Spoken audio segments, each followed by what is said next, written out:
I think it's that I look at my whole life and I see the awful, terrible things in my life and turn it into something funny. Comedy. Broadcasting. Welcome to Jim Norton and Sam Roberts.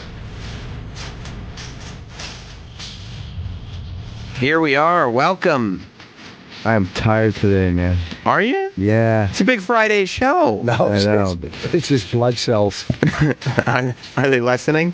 I saw a young lady who I used to date after we did our taping last night. Oh. It was a friendly hang. I heard you said Jim and I taped Red Eye last night. By the way, Rich Voss is with us in studio here on Jim Norton and Sam Roberts. But we taped Red Eye last night, and I always wonder, like always know I'm going to ask you the next day because you were like, somebody said, oh, what are you doing after this or whatever. And you're like, oh, I'm seeing a friend. And you never know if that means that you're seeing a friend or if there's... This was a friend. A paid appointment. The ATM first. Yeah. No, I understand. I brought that on myself. This is actually someone I used to legitimately date. But now we're just friends. Mm-hmm. But comic? No. Man? She looked at... No. Both fair questions. She looked good. So she came over. We went to dinner, and she came over for a little while. And I was just showing her my apartment because I moved since she saw me. And my bathroom's awesome. I have like one of those dumb toilets that's fucking... the new ones, right? The technologically advanced with the bidets built in? You walk in and there's like a spray. It's like... It sprays water. And I was just showing... I don't know why I did this. I showed her. You're showing off your toilet? Yeah, I was like, look at this. And I'm like, look at it. I just walk over to it and I lifted up the lid to show the light. No way. No, my career was in there. No, that wasn't that bad.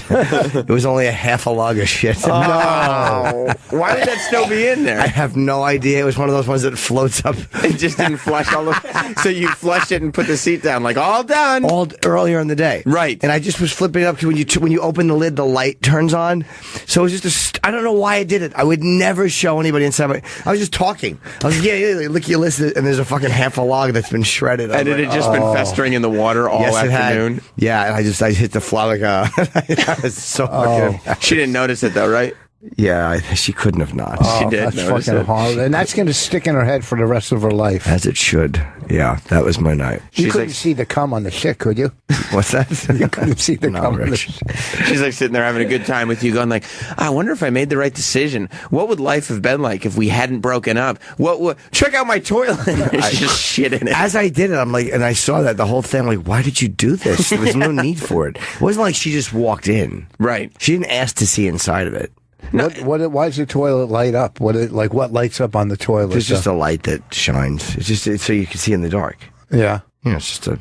I got that thing from Shark Tank. I just put it in the old toilet in my apartment. There's a thing, you suction cup a light to the side, but it turns different colors. Like a nightclub or something. Yeah, or an aquarium. Yes, exactly.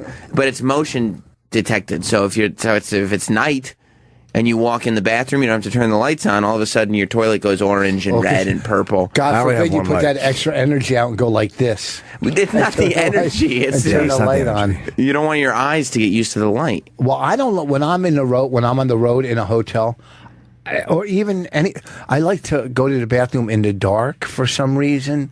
I feel more calm and peaceful. You're a fucking creepy night animal. Yes, well, you want to go to the bathroom and no one can see you. Plus, then you have an excuse for when you have your waist all over the floor. No, and I don't want to look down and see like black waist and go, I have cancer. Because if it's black, you could have cancer. Possibly, yeah. Well, I examine all my shit. You do? All of it. Well, so does your ex. Yeah. Yeah, sometimes I put it up for public view. What'd you think? Do I look healthy? Yeah, I need a second opinion on this. I take a quick peek in there, though. So your new place, which I've never been to. Yeah.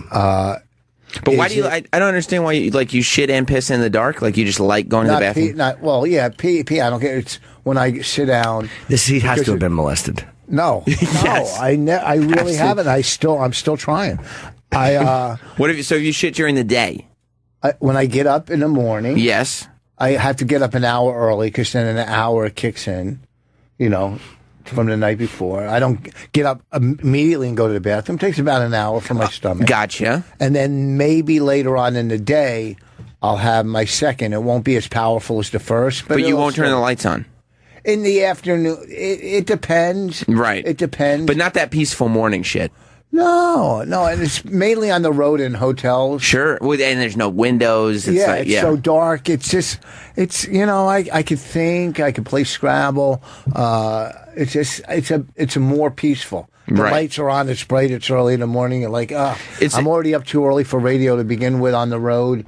I don't know. There's nothing. There's no psychological. It's molestation, right, Jim? Of course. No. Yes, of course. Why would somebody anybody put shit in their the fingers dark? in his butt when he was a kid?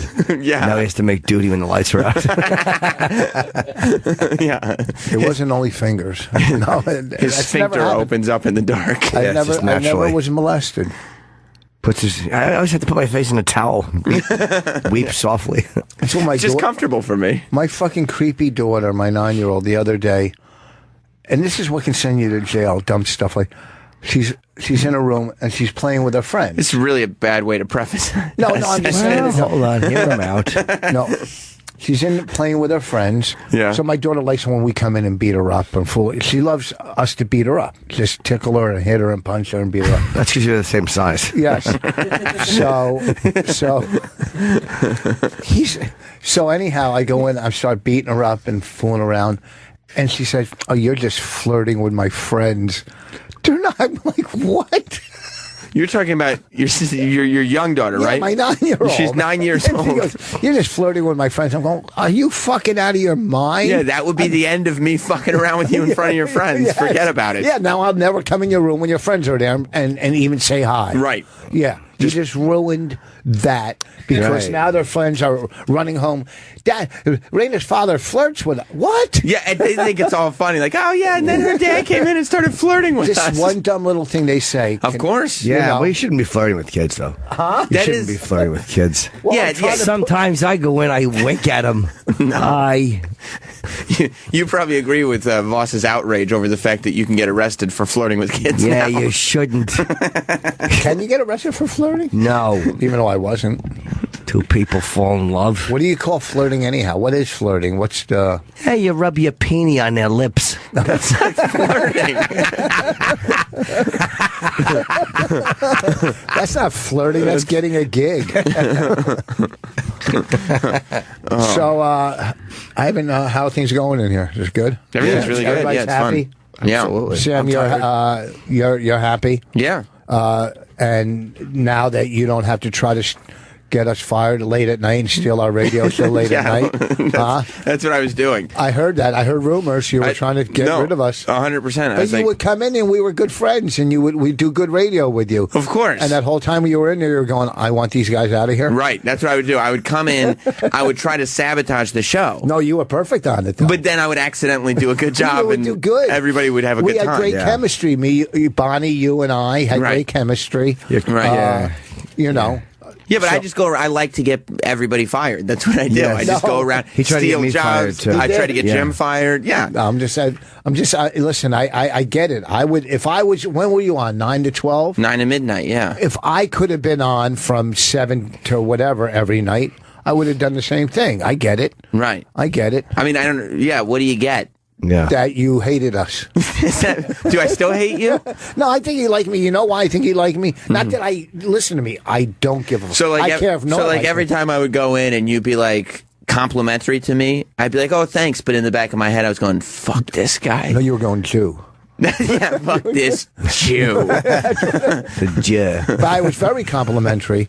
That's right. And I can't believe that you want to fuck my wife. That's true. That's true too. It's all true. Everything you hear about me is 100% true. Right? You stole some of E-Rock's food. I heard. I heard did. it. Yes, I did. How'd you know? Did you hear a forklift backing up? Sorry, you're right. But So- I'm glad we're all good now. Oh, listen, I'm fine. Things are great, man. Yeah. I'm fine. What are you kidding me? I like that you're casual about it. He's leading. I'm fine, man. Things are great. You know what? Because I'm a neutral person, I'm going to go do Ann show in a couple weeks. Yeah, we just did You it know? Yeah. 2 days ago. Yeah. I'm it was gonna very do it fun. when I get back from AC, and then when my CD comes out, the week it comes out, I'm going to do it then. You know, Your CD's not even coming out? I thought it was coming out today. it's pre-ordered. Yes, you can start pre-ordering it on iTunes. 5, Rich Voss 5. Stop trying to start a buzz. I'm trying to start a podcast. Here's my goal. Here's my main goal. It's really not about the money. Yeah, I mean, look, it's not gonna. But my last 2 CDs went to #1 on iTunes, so I really want to get this to #1. So I can at least say in life, my last 3 CDs were #1 on iTunes, which is, I think, an accomplishment, being that there's 10,000 CDs out there. I know you're going to say something snarky or mean. Okay, Say something snarky or mean. Yes, weren't? you are, because I saw it in your face, you overacting cunt. Listen, I'm not saying anything snarky or I didn't mean. I didn't Sounds mean to like say you're being overacting. snarky and. Go ahead. What were you going to say? I was just going to say that's an accomplishment. Oh, You don't think it talk is? about You don't think it's a good? You don't think if you get 3 CDs and #1, you don't think it's? I haven't. I never thought about it, to be honest with you. I never. I'm not saying it's not. I would say it's a positive thing. Yeah, it is a positive It thing. is To a be able to positive. say Here's what I was 3 thinking of CDs. is when you were talking. I was thinking of how to phrase how that you said it's 3 CDs are an accomplishment, and I was saying I hope to read that on your epitaph soon. What, on my what? your gravestone. Oh, why wouldn't you say gravestone? Why did you say epithet? Because I made a mistake. I meant to say Okay. gravestone. He didn't If I say made that epithet. mistake, you think you guys want to do an hour on it? Say gravestone. People know Headstone. gravestone. Yeah, headstone. Yeah, I understand. Gravestone, headstone. Whatever. I want you dead.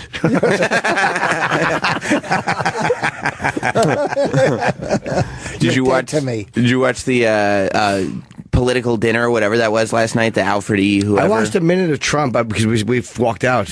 What? Did she go on after? Yes. Who? Hillary and Trump. Everybody was in New York here.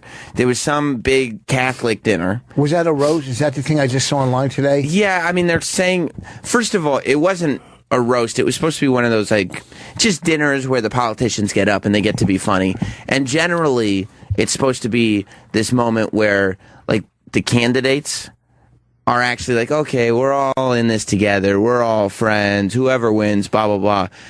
But it's not that. They hate each other. They do, right? Yeah, like Donald got up and he started doing jokes at first. And he was a little bit self-deprecating and he made a Melania joke and he did this. But then halfway into his speech, he just started talking about how crooked Hillary is. No jokes. Just started talking about how shitty of a person she is. Then Hillary turns around and everybody's like, boo, Donald, boo. Right. And Hillary turns around, and even though she was getting cheered, she did the exact same thing. She made a couple of jokes, and then she just started trashing Donald. Not in a funny way, just in a fuck you, like, you know. But Yeah, what I saw, they he hate had each some other good. for real. What I saw, he had a couple good jokes. The only thing I saw, something about her sitting down or not getting paid. I don't remember what His they were. Melania joke was funny. What was He said, I can tell you for sure that there, actually, you know what? I'll let him deliver Yeah, it. yeah. And there's nothing worse than when the joke is right there, and then You just steal it for yourself. Yeah. I'm not doing that to Trump. No way. Go ahead. The president told me to stop whining. Say the media is even more biased this year than ever before. Ever. You want the proof? Michelle Obama gives a speech, and everyone loves it. It's fantastic. They think she's absolutely great. My wife, Melania, gives the exact same speech. It's funny. That's very funny.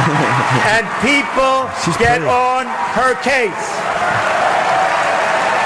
And I don't get it. I don't know why.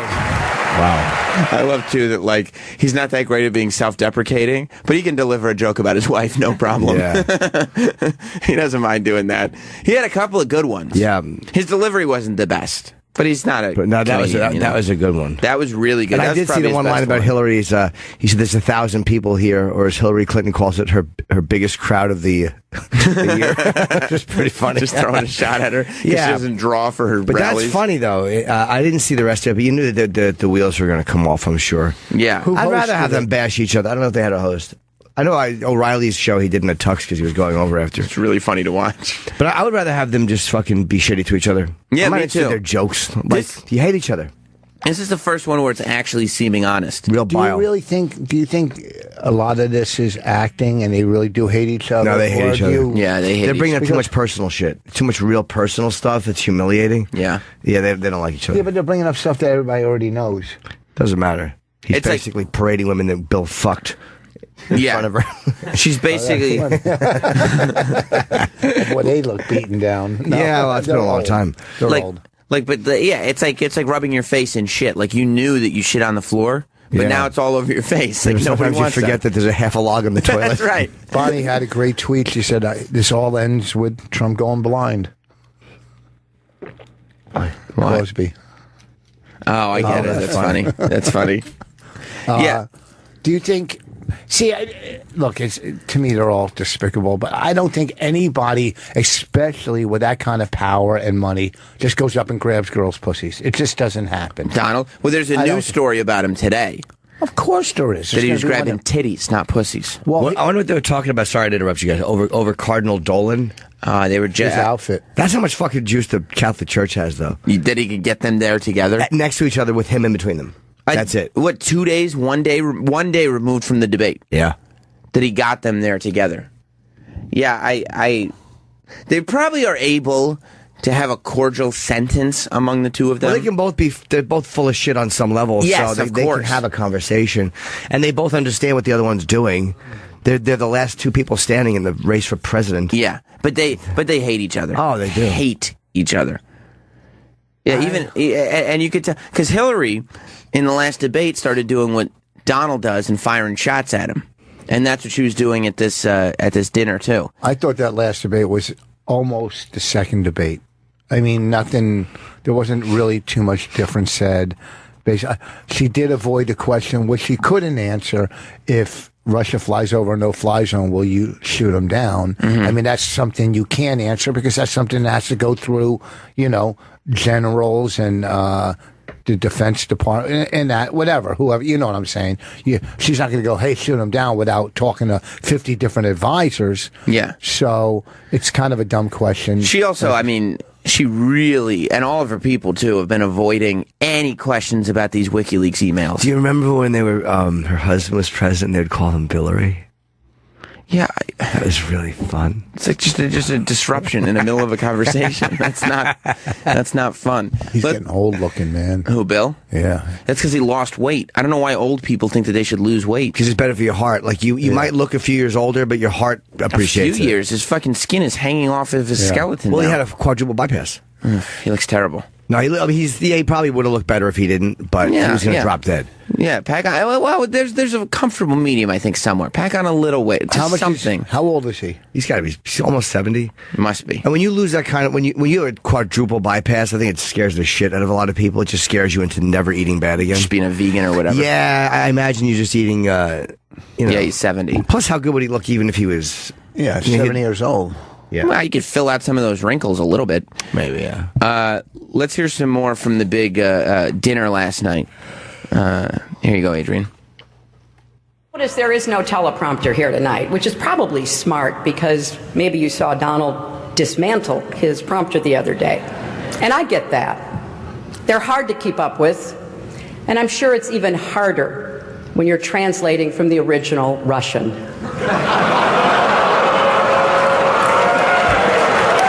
Somebody got in Donald's ear, by the way, because on all the White House Correspondents' dinners, when he was running for president, before he was running for president, he would hate it when people joked about him. Hate it. Like they would go to him and he'd be not smiling. He'd be sitting there going, "That's not funny." I don't know why you would make that joke. Curmudgeonly face. Absolutely. What? And now he's smiling like everybody's having a good time. Somebody was like, "You have to laugh at Hillary's jokes." It's literally the worst smile ever. But why was he going to those correspondent dinners anyhow? He hated Obama. It's just They a thing to hated do. him. It's like a thing to do. It's But like if for us. When you go somewhere you're not welcome, I mean, that's everywhere. Everywhere. Yeah, of course I would. I don't want to, you feel but yeah. uncomfortable there? Or? Yes, probably. But the bottom line is, it's a part of what that world they live in. Yeah. There's certain things like we've done for comedy, or like when you do a benefit show or whatever. Yeah. There might be a guy that you don't want to see, but you got to do it anyway. It's like whatever, the greater good is why you do it. So for him, it's a bigger thing for him to go to those than it is to avoid it. Yeah. And I And they're mean, gonna mock him anyway. and if you get invited, it's tough not to go. We It's a get correspondence invited dinner. because they know they're going to attack him. Yeah. You want them there. Yeah, I got offered to do the correspondence dinner. I turned it down. Why'd you turn it down? I just didn't want the pressure, and they wouldn't give me total language freedom. What did you want? What would you need total language freedom for? I like to drop big curses up there You guys are a bunch of bags of puss. That doesn't make any sense. That's so stupid. Yeah, it wouldn't have went well. You were really offered that? No. Because you did one like that in D.C. with what, Carvel? That was just a roast, yeah. That fucking that's a pressure gig, and it usually goes okay for the comic, but you got to follow the president. That's a hard gig. Yeah, and all the presidents usually do pretty well at those things. Like, they hire the right writers. Oh, the best. But then again, like, Seth Meyers, I thought was masterful at that. Like, he was so great. But I bet you that he had a. I wonder if they see the president's jokes first, because you do a Comedy Central roast. Everybody knows everybody. Well, the comedians don't know each other's jokes, but the writers behind the scenes will get to see everyone's jokes. This way, if three people have the exact same joke you've come up with, which is going to happen on the same subjects, they'll tell you, like, look, so-and-so has a joke that's close to this. Do you want to change it, or do you want something else? This way, it avoids the redundancy of when you're doing when I do a roast, you got to sit there and cross jokes. So I'll get that fucking... As you go. You got to try to go second or third. If you're towards the end, you're fucked. Because everything has been stepped on. So what do you sit there like? Do you have to write like double? Yes. Yeah, what you're going to do? And I'll during a roast, I'm always writing down lines or things that you think of in the moment. Yeah. We're scratching out things that are too redundant to what someone else just said. Well, when Patrice did the Charlie Sheen roast, most of that stuff was just ad-libbed in the moment because he was so fed up with, because I remember talking to him about, what he was going to do. And then he went up there and he was just so disgusted that they were talking about his diabetes, this and that. And a lot of that he just did off the top of his head. Yeah. Which is pretty fucking hard at a roast. Ask Keith Robinson. Especially on TV. Brilliant. Yeah. Just looking at the whole, who the fuck are you guys? Yeah. Like, well, he knew that in the beginning. He didn't want to do the roast in the beginning because he's going, who the fuck are they to talk about me? Right. At the time, they were nobodies. Right. Who are these nobodies to talk to me this way? He used to turn down a lot of roasts because of that. And because it was he didn't know the people. He got so mad. I remember when they did my roast at Caroline's. Patrice didn't know Bob Levy. Bob's funny, and Bob says mean shit. Yeah. And Bob smashed Patrice. Patrice was like, "Who the fuck?" he wasn't mad, but he realized that who was this guy that just nailed? Because I don't think Patrice had any jokes for him. Yeah. And Bob fucking smashed him with a couple of good ones. He didn't like it. No, he didn't like it. He didn't. He was so. Who's that? Seth MacFarlane? Yeah, Seth Meyers. Seth MacFarlane. Seth MacFarlane. MacFarlane. What the fuck? It's early still. Yeah. Twitter. He said Seth Meyers. Yeah. You did. You did. Yeah, they'd be right to criticize. How come we can't hear it? I just didn't put it on yet because it's a video from a few years ago and we're talking. I never saw what you rave about. The Correspondence Dinner with Imus hosted it. That was a rough one. It was a bad one. When was that? He bad or he was mean or both? He bombed. Oh, he bombed. Oh, it's Or was he legendary. funny bombed? I don't remember. He had a couple of good laughs. It was when Clinton and Hillary were there. It was around Whitewater, and there was papers. He had a pretty good opening where, in '96, where he there was some problem with the Clintons where the papers had been found and it was bullshit. Everybody knew it was bullshit. So he did some joke. He opened it with about finding some papers on the podium, and it got a pretty big laugh from what I remember. But it was downhill after that, very quickly. Yeah. No, I don't remember. It's been years. I can't believe that's 20 years ago. Yeah. But it was. He was making fun of Newt Gingrich's book, and it was really uncomfortable. Who do you think's harder to make laugh, that audience or industry, like at the Oscars or something? It depends. I don't know. Because they're both the worst fucking audiences. The porno awards are hard. Anytime there's all the same people from one group in one room, they're fucking difficult audiences. Well, those porno awards, I did the stripper awards, not the porn, but they really think they're winning awards. And they really think they've accomplished something. It's like, what are you guys patting yourself on the back for? Your dad or uncle walked in the room as a kid. Here's your fucking trophy. Beat it. By the way, did you just bring up that industry thing so you could compliment yourself as one of the writers of the Oscars? No, of course you did. He did, right? Of course he did. No, yeah. I would have said I thought maybe yes. No, big deal. Everybody knows I wrote on it twice. That's no big deal. I'm not the host. He did. He said twice. I'm not the fucking host. Who was the host that you wrote for? I'm Mr. Rock. Oh, wow. Okay. But, no, I'm just saying he knows. We did a thing because we were talking about the political stuff, right? Yeah. Not the Oscars. No. Okay, that's right. Well, no, I was getting back to political, but me and Norton did a show years ago at the House of Blues, and it was a tribute to Andy Kaufman, where they said that was the year he was going to come back to life or whatever. 2003, yeah. And we had I had a host after 2 hours of fucking Andy Kaufman stories from right, the Zamuda. mailman and people were coming up just saying. Remember they showed all that footage of him? They Yeah. said secret footage. It was just Jim Carrey on the set. Yeah. People were so mad. And then all of a sudden, now our comedy show. Lost footage or just found footage, and you were expecting all this stuff. This is when Man on the Moon was coming out, and it was 2004. And they showed all these Jim Carrey outtakes. And where people just like, stop pissing us off thinking, well, that's what Andy would have wanted. Like, just stop. They're like, what are you doing? Just stop. Yeah, Bob Odenkirk was there. I It remember was me. I Odenkirk was- hosted it. You and Odenkirk did stand up. Okay. And I remember there was a big walk to Andy Kaufman's house after. Ugh, I didn't do that. I didn't do it either. When he came, I don't remember walked to when my I did. car. Yeah. His house was- I forget why I didn't do that either. They were all. I mean, it was all Andy. Rogan was there. Dennis Hoff from the Bunny Ranch. Mancow. It was a very odd grouping of Bud people. Freeman and Bud, yeah. what's his name? The big Shapiro, George Shapiro. George Shapiro. So I walked. Well, that up was Andy's after- manager, so. It was a fucking all Andy, and I walk up and go, look, I grew up watching Taxi. I didn't get it. Right? That was my opening line. Fucking half of them hated me. It's great, though. It's just fucking 2 hours before us of any, and then they would walk to the stage and tell stories. You know, Zamuda would hand him the mic, and me and Norton were going, "What the fuck is going on here?" Right. You know, we got to get it. Ugh, it's fucking horrible. And he had to do an great. audition. Wow. That's great. What's that? He had to do an audition. Jim Carrey. Yeah, he was. I doubt he actually had to do the audition. I don't know if they do or not. Sometimes they want to see you read as someone. See if you can actually Yeah, do it. for to play someone, they probably have to see you do it. It was a good movie. I won't audition. That's why if they want me for something, I go. You just have to hire me. It hasn't worked yet. Yeah. Yeah, I'm yeah, not sure. Offer only is tough to pull off. It's not the We all soundest want to. strategy. Yeah. But it doesn't always work out. Let's go back to some of the magical moments from last night's big. It wasn't the correspondence dinner. No, it was not. I didn't even know what this dinner was. It's for the I know everybody- Catholics. yeah, but people think I'm on the know, like politically on the inside. Now, don't you people usually say in the know?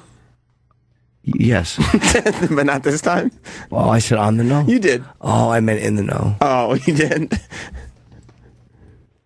I thought you were going to hit a button. No, why would I hit a button? Shut the fuck up, okay? Shut the fuck up. I've heard all these things you've been saying about me on television. You won't. Okay, Adrian, are we leaving clips open again? That's because you're opening every window from literally everything that we talk about. Here with 1,000 wonderful people, or as I call it, a small, intimate dinner with some friends, or as Hillary calls it, her largest crowd of the season. I like that Donald looked right at Hillary, you know what I mean? Because you don't draw a lot of people. He doesn't know how to jab No, good natured. there's no subtlety to him. You know what? I like how she's laughing and going deep down. I hate this cocksucker. Absolutely. Yeah. That's what she does. That's her towel. Like you saw at the Yes. debate. Yeah. He was when he was talking about the Saudis and giving money back and how they treat gay people and everything. She was laughing because just because she couldn't show the anger on her That face. smile. She made that smile throughout the night, like that when he was talking. Yeah. It's terrible. Just snarling. Yeah, she wanted to just jump up. Go on, Adrian. This stuff. This is corny stuff. What's great about the Al Smith dinner is that even in the rough and tumble world of a really, really hard-fought campaign. In fact, I don't know if you know Hillary, but last night they said that was the most vicious debate in the history of politics, presidential debate, the most vicious. And I don't know, are we supposed to be proud of that, or are we supposed to be unhappy? But they did say that, and I'm trying to think No back laugh to Lincoln. from Hillary on that one. No, hold on. But the candidates have some lighthearted moments. By the way, can you pause that? Together. He did. That was a moment that he actually looked at her as a real person Yeah. to bond. Right. That was a weird moment. We suppose, he's saying that they're both 50% of that. Right. And she just glared She's like, no, it's Back it all up. you, Trump. He let his walls down on that. for a her. half a second. Yeah. Can you Yeah. go back to that? That was a weird thing. We're both a part of this, and they're saying that it's the nastiest one. He doesn't seem to give a fuck, but for her, that's embarrassing. Yeah. You guys can't was see the most vicious debate in the history of politics, presidential debate, the most vicious. And I don't know, are we supposed to be proud of that, or are we supposed to be unhappy? But they did say that. Oh, and she's just glaring at him. Oh, she's giving him a shitty face. He should have said something like, he's sorry that happened on him. You know what I mean? If he would have, I don't know. You're not so smart now, are you? Oh, listen to me. Dumb sound effects. But he's taking 50% of the blame. And if he says, first of all, he doesn't apologize. If he did, though, if he said, you know what, I wish it didn't go this bad, or it didn't go that bad. No, he's got to fight again. He's got to still talk shit. Yeah, because he's not going to stop. Yeah, he can't. And you do that at the end when it's done. You get 10 more days of shit talking. Yeah. Yeah, and what he's doing there is trying to have this moment where it's like, if we just smile at each other, we're acknowledging that we both created this. And Hillary's like, I'm not giving you a fucking inch on it. Yeah, is that an insult or and for her, it's like, that's a humiliating thing. That she's like, well, she knows she was vicious. But she's like, do you know what you dragged me into? Do you know the circus you dragged me into? Yeah. She was she's a real politician. She wanted to run years ago. Obama beat her. You know, she wanted to be fucking wrapping up right now. 8 years ago, that was her time. And this guy, Obama, pops up. This is her sunset. She's supposed to be right now enjoying her grandchildren as the ex-president. She's furious about the way the whole thing's gone. Not running against her. A guy who fucking parades out women and says your husband raped all these girls. She didn't want to deal with this when she was 68. It's the twilight of her life. And her fucking husband is just at home. Her husband's just at home watching television. She just wants to relax by the pool. Yeah, she wants this to be the end, like your legacy, your husband and your children are proud. And this guy's fucking going, look what your husband did. Look what a pig he was. You're a liar. You're a disgrace. Yes. She's almost 70. 30 years. What have you done in 30 years? Just ridiculing her record. You're the worst of all time. In front of the whole country.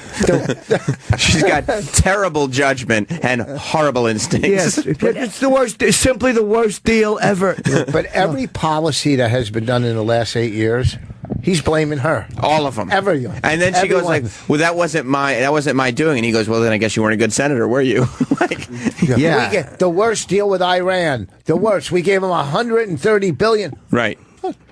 I don't think she made that decision. And then she's got Bill at home, like as if she needs a reminder of what the Twilight is supposed to look like. She's got Bill at home watching TV, and every interview he does, he's either saying, yeah, I just sit at home watching TV, or, hey, isn't Obamacare, isn't that fucking crazy, huh? And she's like, no, you're not even sort of helping at all. Well, I'm going home. I'm watching TV. I know what he's going through, because every time Bonnie gets a TV show and I don't, just a little bit of anger. I see.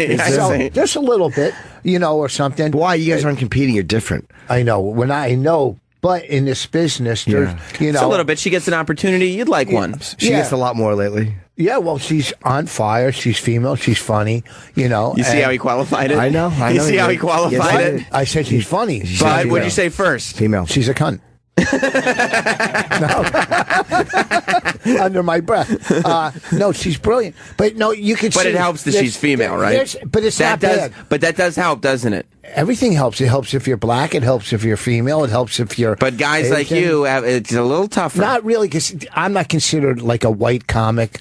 I'm considered any kind of comic. A white man. No, I mean, it's not bad. But between spouses, it's not bad to have a little competition that you're not trying to have. You know what I mean? Yeah. See, here's the problem, though. Bill is looked at as like one of the best presidents ever. In the last 20 years. Right, sure. And Hillary is like being called on television regularly, as you just said, the worst thing that's ever happened. Incompetent. And so she's got to deal with that too. And Bill, I don't think Bill has any competitiveness towards her, because he's like, I did it for 8 years. I shoved a cigar in an intern, and I'm still looked at as one of the best. And then Bill had to sit there with his daughter next to him while Trump is mentioning that stuff. And he's got his daughter next to him. He's got to hear this shit 20 years after the gig is over. Yeah. If she wins, the daughter, how do you live up to both? She has to cure AIDS and cancer the same week to live up to both of her. But you know what it is? It's like she comes home. It's like when your wife or girl comes home and goes, "Am I fat?" Well, he's got to hear her every night. Am I incompetent? Am I incompetent? I'll tell you, it's really going to piss off Hillary. I don't think she'll lose. She'll win. No, of course. But if she does lose, I'll tell you, Michelle Obama is absolutely going to run for president and win. If Hillary loses, Michelle Obama will run for president. Michelle and Obama win. has to get into politics then, because Hillary at least did that after for years. She'll do it. You think so? I think so. You know why? Because the whole it probably drives Hillary crazy. Say like the House. The whole the whole Hillary cycle, like the whole time she's been running. No, people have just been saying bad things about her. The minute Michelle Obama gives a speech about why you should vote for Hillary, they're saying Michelle's speech, this is the speech of the entire election cycle. The last time that happened was when Obama showed up at the DNC, and that was when Bush was president, and they go, Obama's speech was the speech of the whole cycle. 4 years later, he ran for president, and he takes it from Hillary. Now Michelle is trying to do the exact same thing. I'll bet.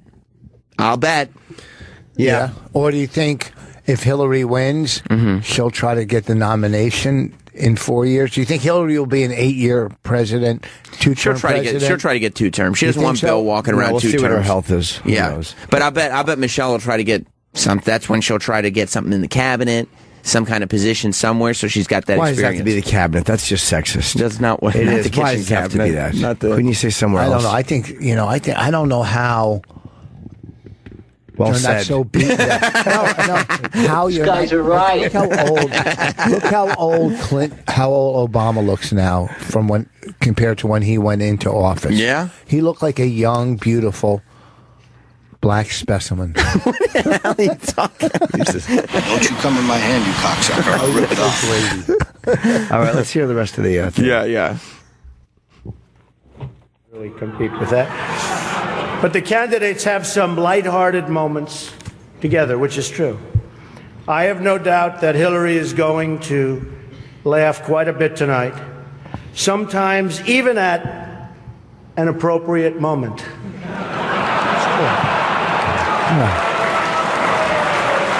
He's got a white tie. What's the white tie? Oh, you know what he's saying. She laughed at inappropriate moments. Well, remember she laughed. She reportedly laughed At the rape. at the rapist. Yeah. Like we got off. Yeah. Hillary's like that's a fake laugh because she doesn't want to be. She doesn't want to find humor in that. Yeah, nobody wants to laugh at that. No. Nobody wants to laugh at the fact they were accused of laughing about getting a rapist off. Yeah, a child rapist. Yeah. Off. It's a terrible accusation to make. She was a defense attorney. That was her gig. Yeah, I know. Right, but then the problem is the gig is not to laugh about it after. Hey, we always have a chuckle after our shows. We'll have a bad show, but still have a chuckle. Still have a chuckle after. I get that. It's the camaraderie. And even tonight, with all of the heated back and forth between my opponent and me at the debate last night, Yeah. we have proven that we can actually be civil to each other. In fact, just before taking the dais, Hillary accidentally bumped into me, and she very civilly said, "Pardon me." You get that? Yes. I did. Instead of sending her to jail. That got a very big laugh. It did. That's a great joke. Plus, it's all the Washington people love that joke. Of course they do. It's Washington language. It's yeah. Pardon me. Yeah. Do you have any of? Let's. I want to hear some of Hillary's sets. Sure. Let's hear some of her zingers. Yeah. Because she threw him right back. Oh, let me tell you something. Don't think that Donald had all the laughs for himself. Oh, yeah. She said, if you want some of this. Come and get it. You know, real quick, nobody 4 years, and if you're a Trump supporter, you're a Trump supporter, but nobody 4 years ago was watching The Apprentice going, That guy. That's my guy. That guy. Right. You know what I mean? Right. 4 or 5 years. No one. Yeah, one day. You see the way he just fired Gary Busey? That's how he's going to handle Iraq. That's our guy. That's our dude. Oh, Donald. Oh, Donald. Here's a bit of Hillary at the thing. A special treat for me to be back in New York, a city that I love and which I think truly embodies the best of America. You know, don't you think? The man behind her is very shiny. Yeah, his head is fucking awful. People It is, look right? at the Yeah, you know what it is? statue of Lib- I've heard about that guy. What he does every year before the dinner is he has a nice plate of warm Crisco oil. And he rubs his face in it. Why? It's his way his kids at home know that he's thinking about them. Like, everybody has like a little thing they do. And don't forget little Jimmy. Look for the Crisco. Yeah, look for my shiny face. Daddy, I saw you. You were all oiled up. What does that mean, honey? What is he wearing? A fucking sweater under his suit jacket? What an idiot. He is. He's a big cross. Is he part of the... what's that? I was going to say do that for yourself. Is he part of Why are you sitting like that? He's cash, man. What do you mean? Voss has one of his legs up on the armrest. You're trying to figure out... Don't move. You're trying to... Wait, stop hiding your penis. I'm not photographing your dick. By the way, you can see all these photos all over social media. You know what's been good? If you follow us on Instagram, we've been doing Instagram stories throughout the show. I haven't signed up for Instagram yet. All right, well, you'll get there. I mean, it's still this new hot thing. So. I have Easy Pass. Oh, cool. Oh, cool. finally. It's like the same fucking thing. love it. Love it. Of course you do. It's the best thing ever. I know it is. I've been telling you that since fucking 1983 before it existed. It's before. I love it. You think it's better than paying cash? It's so quick. I'm telling you. How much aggravation have you saved yourself? It's you get angry, but it's so much less annoying. Oh, it's the best thing ever invented. How long have you had it? Have you found that you spend less time waiting in line for tolls? Are you stupid? No, I'm not bringing up Easy Pass in 2016 as if it's like, wow, this thing is great. I'm telling you. Consumer Reports from Rich Voss. This in our printer. It's just you write something on the computer and it comes right out. When did you get it, Rich? When did you get Easy Pass? In June for my birthday. Bonnie got it for my birthday. What was it like the first time going through? I almost forgot that I had it. It was like weird going through. I'm going. You're literally years late on that. Yeah. What made you wait? Many decades. I'm lazy. But that's not. You don't have a big effort. What's that? It's not a big effort. A lot of paperwork. But lazy, you're sitting in the fucking lane longer. Oh, listen, it doesn't matter.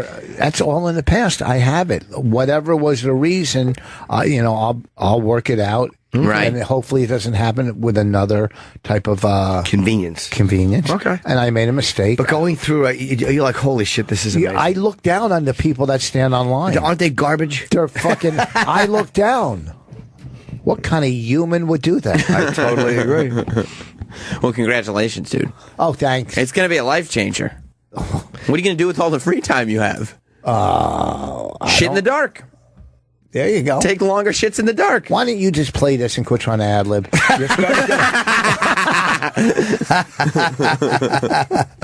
right. Liberty, and they see a proud symbol of our history as a nation of immigrants, a beacon of hope for people around the world. Donald looks at the Statue of Liberty and sees a 4. That's funny. Maybe a 5 if she loses the torch and tablet and changes her hair. How fucking hilarious is that? That's good. Good. Come to think of it, funny. you know what would be a good number for a woman? 45. I guess that's to be the 45th president. Oh, okay, I got it. Yeah. That's all she What a did? funny line that is, though. No, she did. She did she was long. She went longer than Trump. She did 20 minutes up there. How come we only saw one joke? Because I'm not sitting there trying to watch 20 minutes of Hillary. Yeah, but what you the name watch of this so show isn't Politic Jokes 101 in the morning? Exactly. No, you guys spent fucking 4 hours on fucking Trump, and you won, at least 2 or 3 jokes. Ooh, Are you calling out the conservative bias of this show? Ooh, someone's not getting at a all. little flack at home. No, Don't let them trump you. I'm a moderate person. You're not. You're neither of those things. Yes, I am. Cruddy weasel. Yeah, but with a moderate slant. We can listen to some more Hillary Clinton. That way, everything will be fine. Yeah, even Steven. Even Steve, you're right. You Equal get time. a TV show. I should get a TV show. Right. Equal time. I think so. Rich All right. Voss's CD, by the way, you can pre-order on. iTunes and Amazon. Yeah. You can't pre-order on Amazon. You can pre-order on iTunes. Why can't you pre-order on Amazon?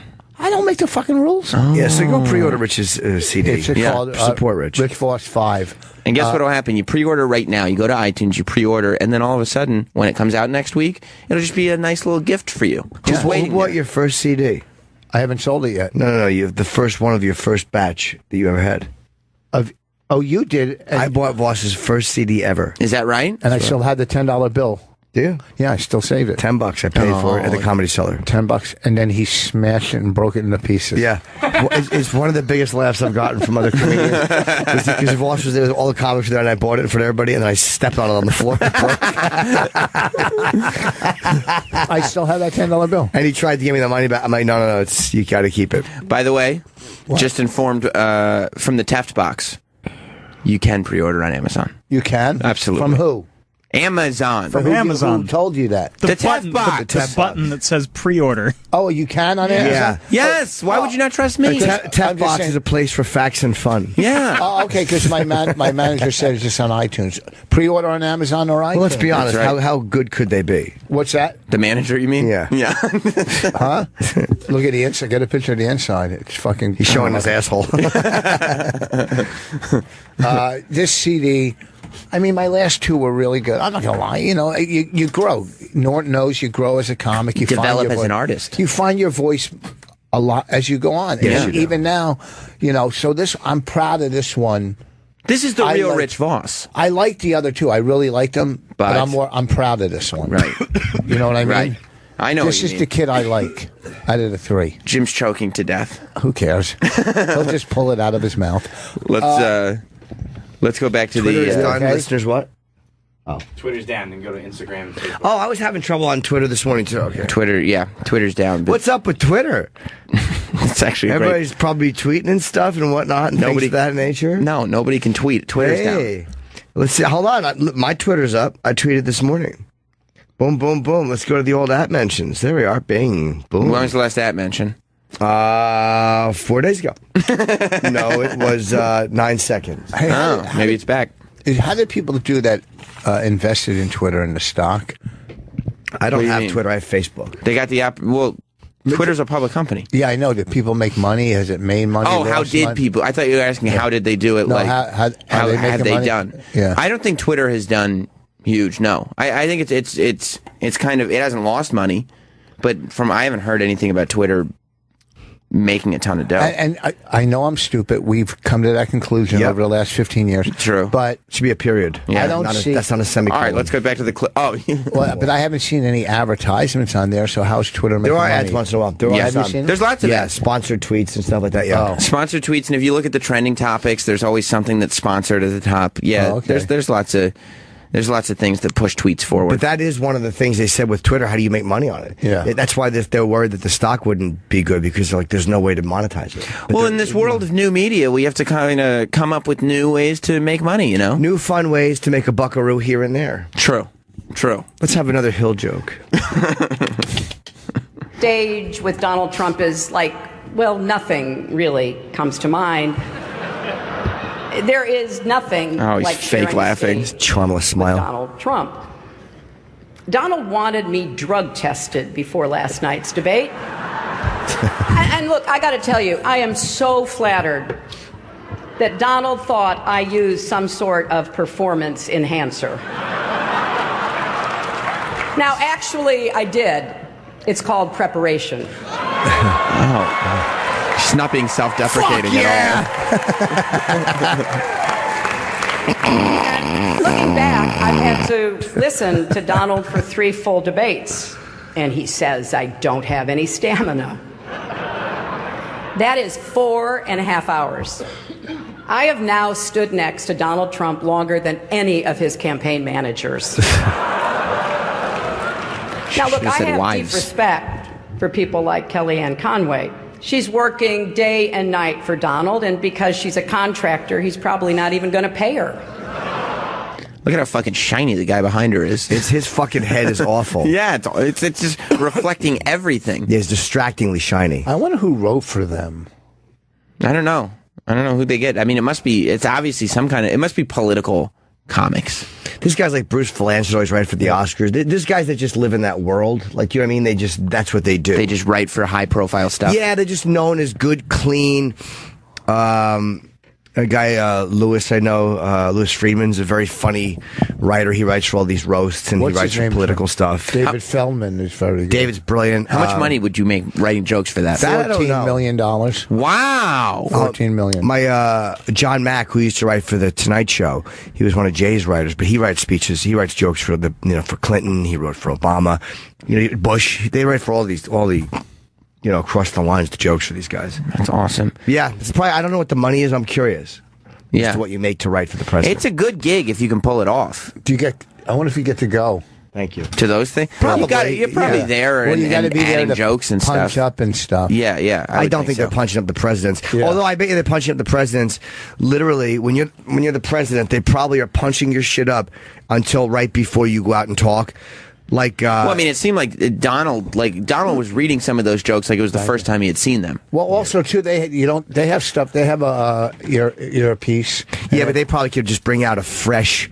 Believe me, there's a presidential printer in the back, where if they want to put out a joke 2 minutes before he goes out, they could reprint that page and have it ready. Right. I'm sure. But then they just kind of went on, and it was really interesting because Trump is getting, and I guess it's no surprise, a lot more criticism than Hillary is.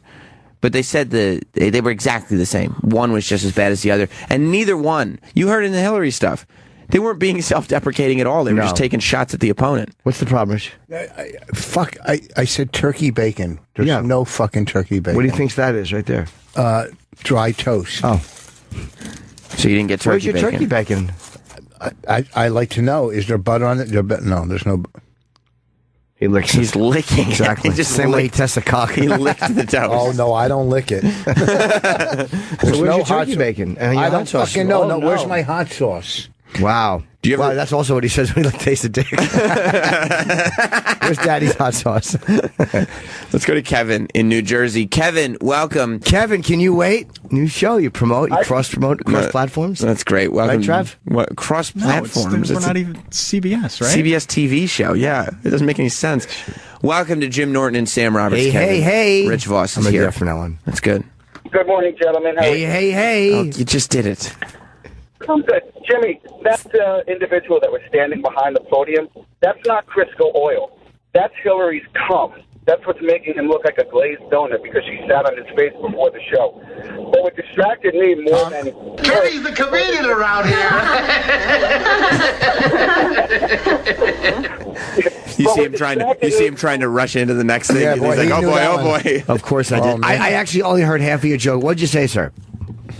Oh, I was saying, I was distracted not so much by Hillary or Bill. I was distracted by the guy that you said had Crisco oil on his face, but that wasn't Crisco oil. That was Hillary sitting on his face before the show. That's why he looks like a glazed donut. Language. This is my house. Oh, these fucking idiots put turkey bacon in the omelet. Yeah. Little pieces. But what distracted me the most was the girl sitting behind Glad that we got guy the update on the that had- turkey bacon. Yeah, I was curious. It's a lot funnier than this. That's a good point. No, I you know what, Kevin, the first joke didn't hit. I think what you got lined up next will. Yeah, give it a shot, buddy. Yeah, what distracted me after that was the woman sitting behind her with the two tits that look like socks filled with sand. Now, Kenny's the comedian around here. You must be a that real one. hoot. That was You must be a real hoot down at the docks. It's different. Hey, listen, you guys make me laugh, so I thought I'd make you laugh. Well, you didn't. Yeah, sir. You said sick to my stomach wrong. But there had to be somebody in the network that was telling the guy with the shiny face to lean his head to the left a little bit, because every once in a while, There's got to be somebody telling you to throw yourself in front of a train. Yeah. That's all right. He's probably a nice guy. Shut up. All right, goodbye, Kevin. Bye, Kevin. Thank you. Thanks, guys. I appreciate it. I appreciate the call. And that was Maria Bartolome, whatever her name is, from Fox, that got to sit right behind them. She was on TV the entire time. You guys have any hot sauce on you? No, I don't have any hot sauce on me. I don't carry it in my bag. Bartoloma, or whatever her name is. Bartoloma? Romo. Mm-hmm. They were very excited about her on Fox last night because she got that. She was a very good seat. She's rather pretty. Oh, yeah. He's okay. Oh, yeah. Let me go to Nick in Toronto. What's up, Nick? Hey guys, how you guys doing this morning? Good, buddy. Good. Jim, Sam, you guys are doing a great job. By the way, Voss, you fucking idiot. I live in Toronto. Go fuck yourself. Go fuck it. You know what? Guess what? Those days are over. Go fuck yourself. But I do want to hear his point. Are you wearing leg warmers too? I had Easy Pass for 15 years, and I live in Toronto. What's that again? How am I what? From the 90s. How am I wearing what? Are you wearing leg warmers too? No, I'm wearing sweatpants because I'm going to go work out after this, unlike your little fatness. Fatness. Oh, thank you, buddy. Go ahead, your turn. Have a good show, guys. I'll That's talk all to you later. have? That's it? That's it? Let's go. 9 things of hot sauce now. Thank you. You know why there's 9 things of hot sauce? But what did he say, though? There's 9 things of hot sauce because Roland was tired of hearing about Voss fucking bitch about it. No, but what was this guy saying about what I was What wearing? difference does it make? I don't know. I don't know. Just you're right. Kevin in West Virginia. Hey, I was calling about the Rich's CD. You can pre-order it on Amazon. I pre-ordered 5 of them. I'm pretty sure that'll level my table. Wait. Oh, level you. I get what you're saying. Well, you would only need 4. No, it's West Virginia. I would need 5. Thank you, Kevin. Thank you. You know what I would recommend people do? What? Go to a special Amazon link to pre-order the CD. I don't. I want to put it on iTunes. Well, tell them to use your Amazon link. Oh, Amazon.richvoss.com. If you do Amazon.richvoss.com, if you're gonna pre-order on Amazon, you're fucking brilliant. Go to Amazon.richvoss.com. That way, we're weaseling even more money out of Amazon and putting it back in Rich Voss's pocket where it should be. If you don't want a physical copy of the CD, which why would you? Yeah. iTunes. Yeah. And you can pre-order Rich Voss's CD right now. It's called 5. It's his best work. He loves all his work. This is his best work. And let me tell you something. We make fun of Rich Voss on the show all the time, but you've heard it. And anybody that's seen you live knows you fucking crush every time. Thank you. People don't want to follow Rich Voss because he just destroyed. And by the way, Rich is probably the most versatile comedian that I know. He could go any crowd, any type of show, and just go in and snatch it. Like the Andy Kaufman story you were saying. Well, and because I'm a pandering cunt. You're right. Like the Andy Kaufman thing you were saying. You just went up there and you told him, like, I didn't get it. Because you were like, boom, I'm going to do it. Get the CD. 5 Thank you. On You'll iTunes. love it. And also, November 2nd, we're doing our live show at the Village Underground at 10 o'clock. It's gonna be now. You're not gonna be airing that at Sirius, right? Because Yes, we are. I told him I didn't want you back on the platform. Yeah. Did you really? That's what I said. We'll be in LA that week. It's November 2nd. It's going to be great. It's called Would You Bang 'Em?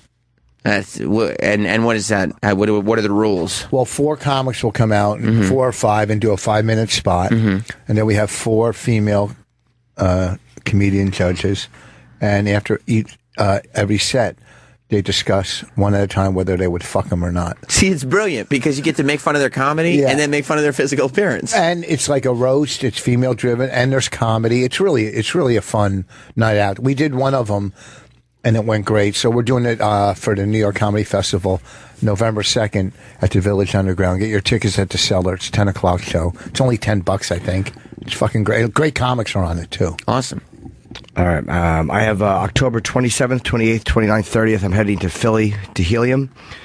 The 18th and 19th, I'll be in Fort Lauderdale, Florida. Possibly the Thursday, the 17th. I don't know.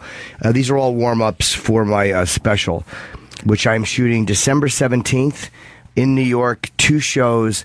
We're going to do the way I've done a few of the specials. It's free tickets, but it will be an email link. These will go very, very fast. At 10 a.m. they will be available. I'll tweet out the link for these. It's December 17th in at NYU at the Skirball Theater.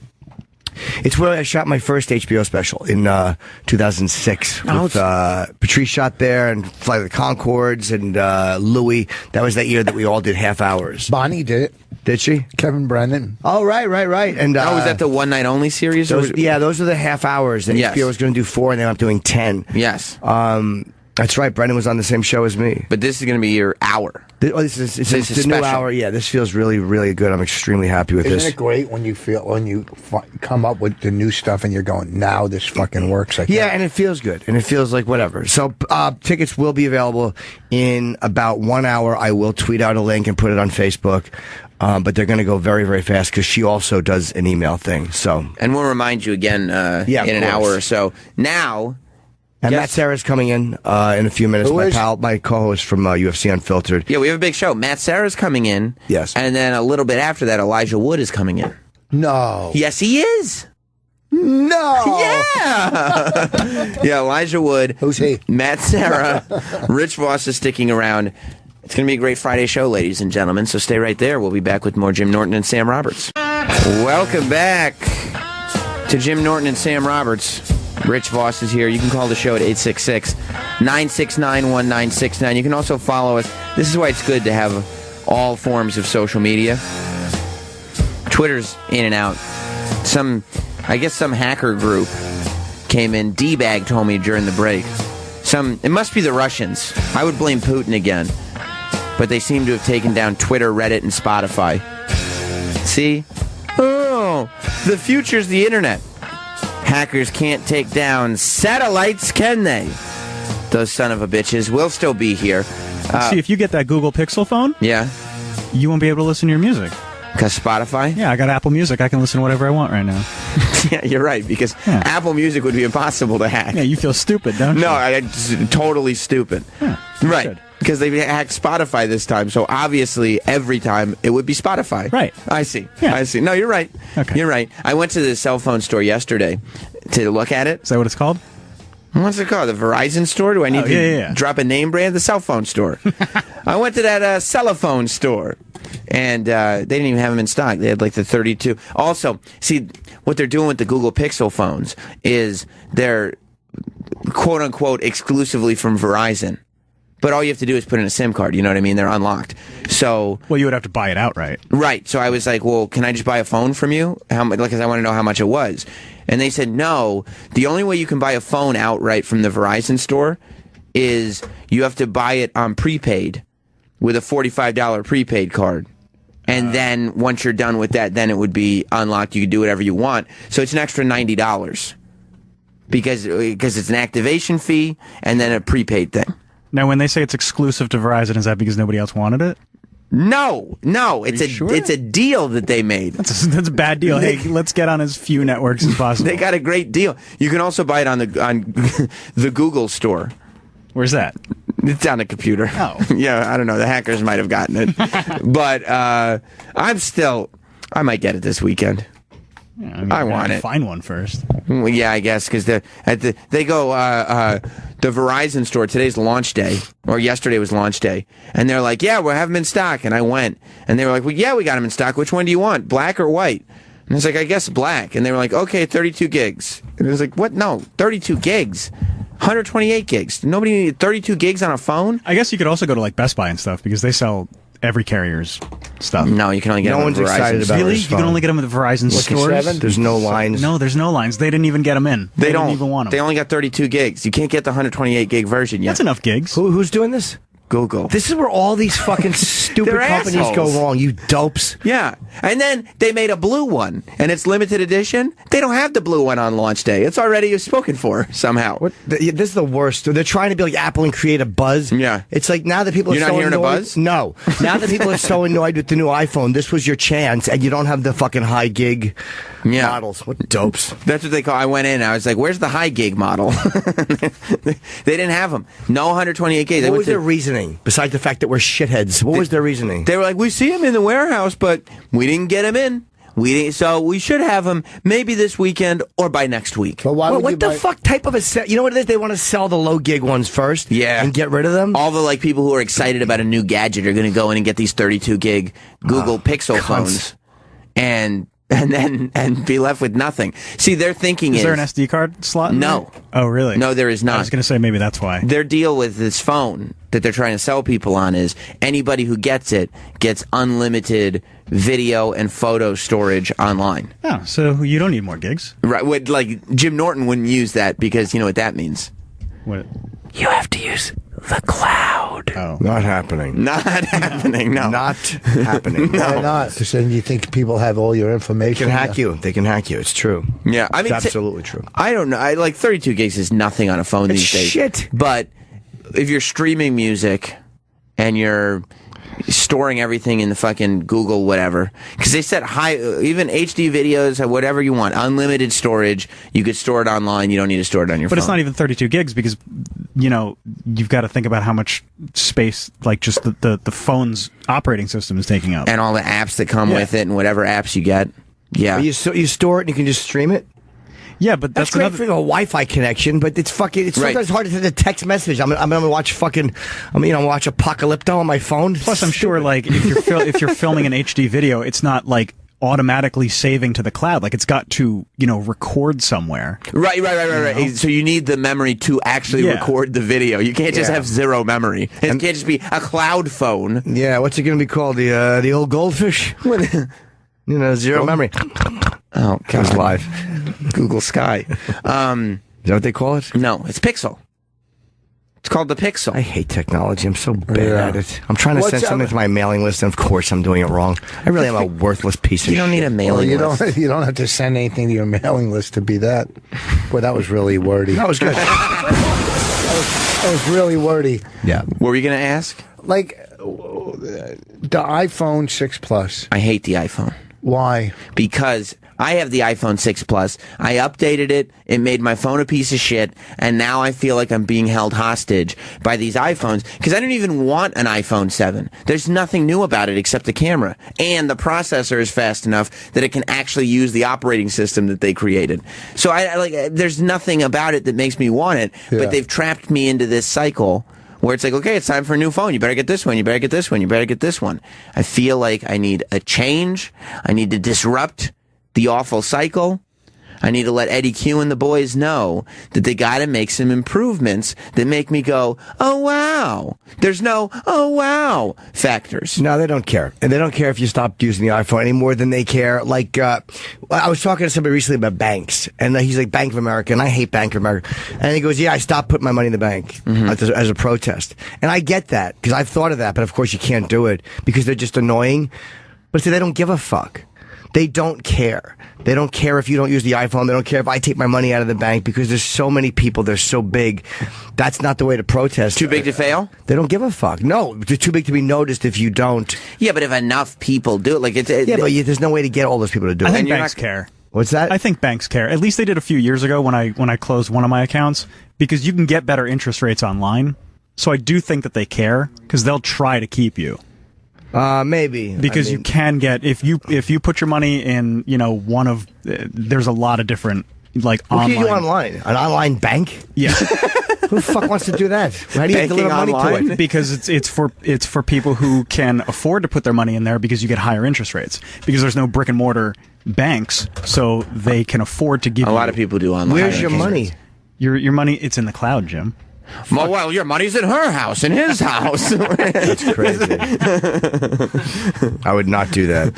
It's a wonderful life. Why? They're all FDIC insured. It's not like online else. banking. It's not like you're giving your money to me. I don't want to be the one to say this, but you being like, why would anybody use online banking? Is like Voss being like, oh, I just heard about this Easy Pass thing. Like of course you would. Do banking online. I don't know. I bank online, but with a bank, like with Bank of America or with Wells Fargo, because at least you can go in there and take money out if you want to. You can still do that. I'll bank online if you want to transfer money from one account to another account. Cool. He was agreeing with you, Rich. You were agreeing with Jim, and he had to be mean, didn't he? I don't care. It's his. You know what it is? He's trying to tear down and build himself up because he's dealing with whatever he's dealing with. But that's not you. I'm content where I am in life. You are? And yes, I am. Good for you. So I'm really not.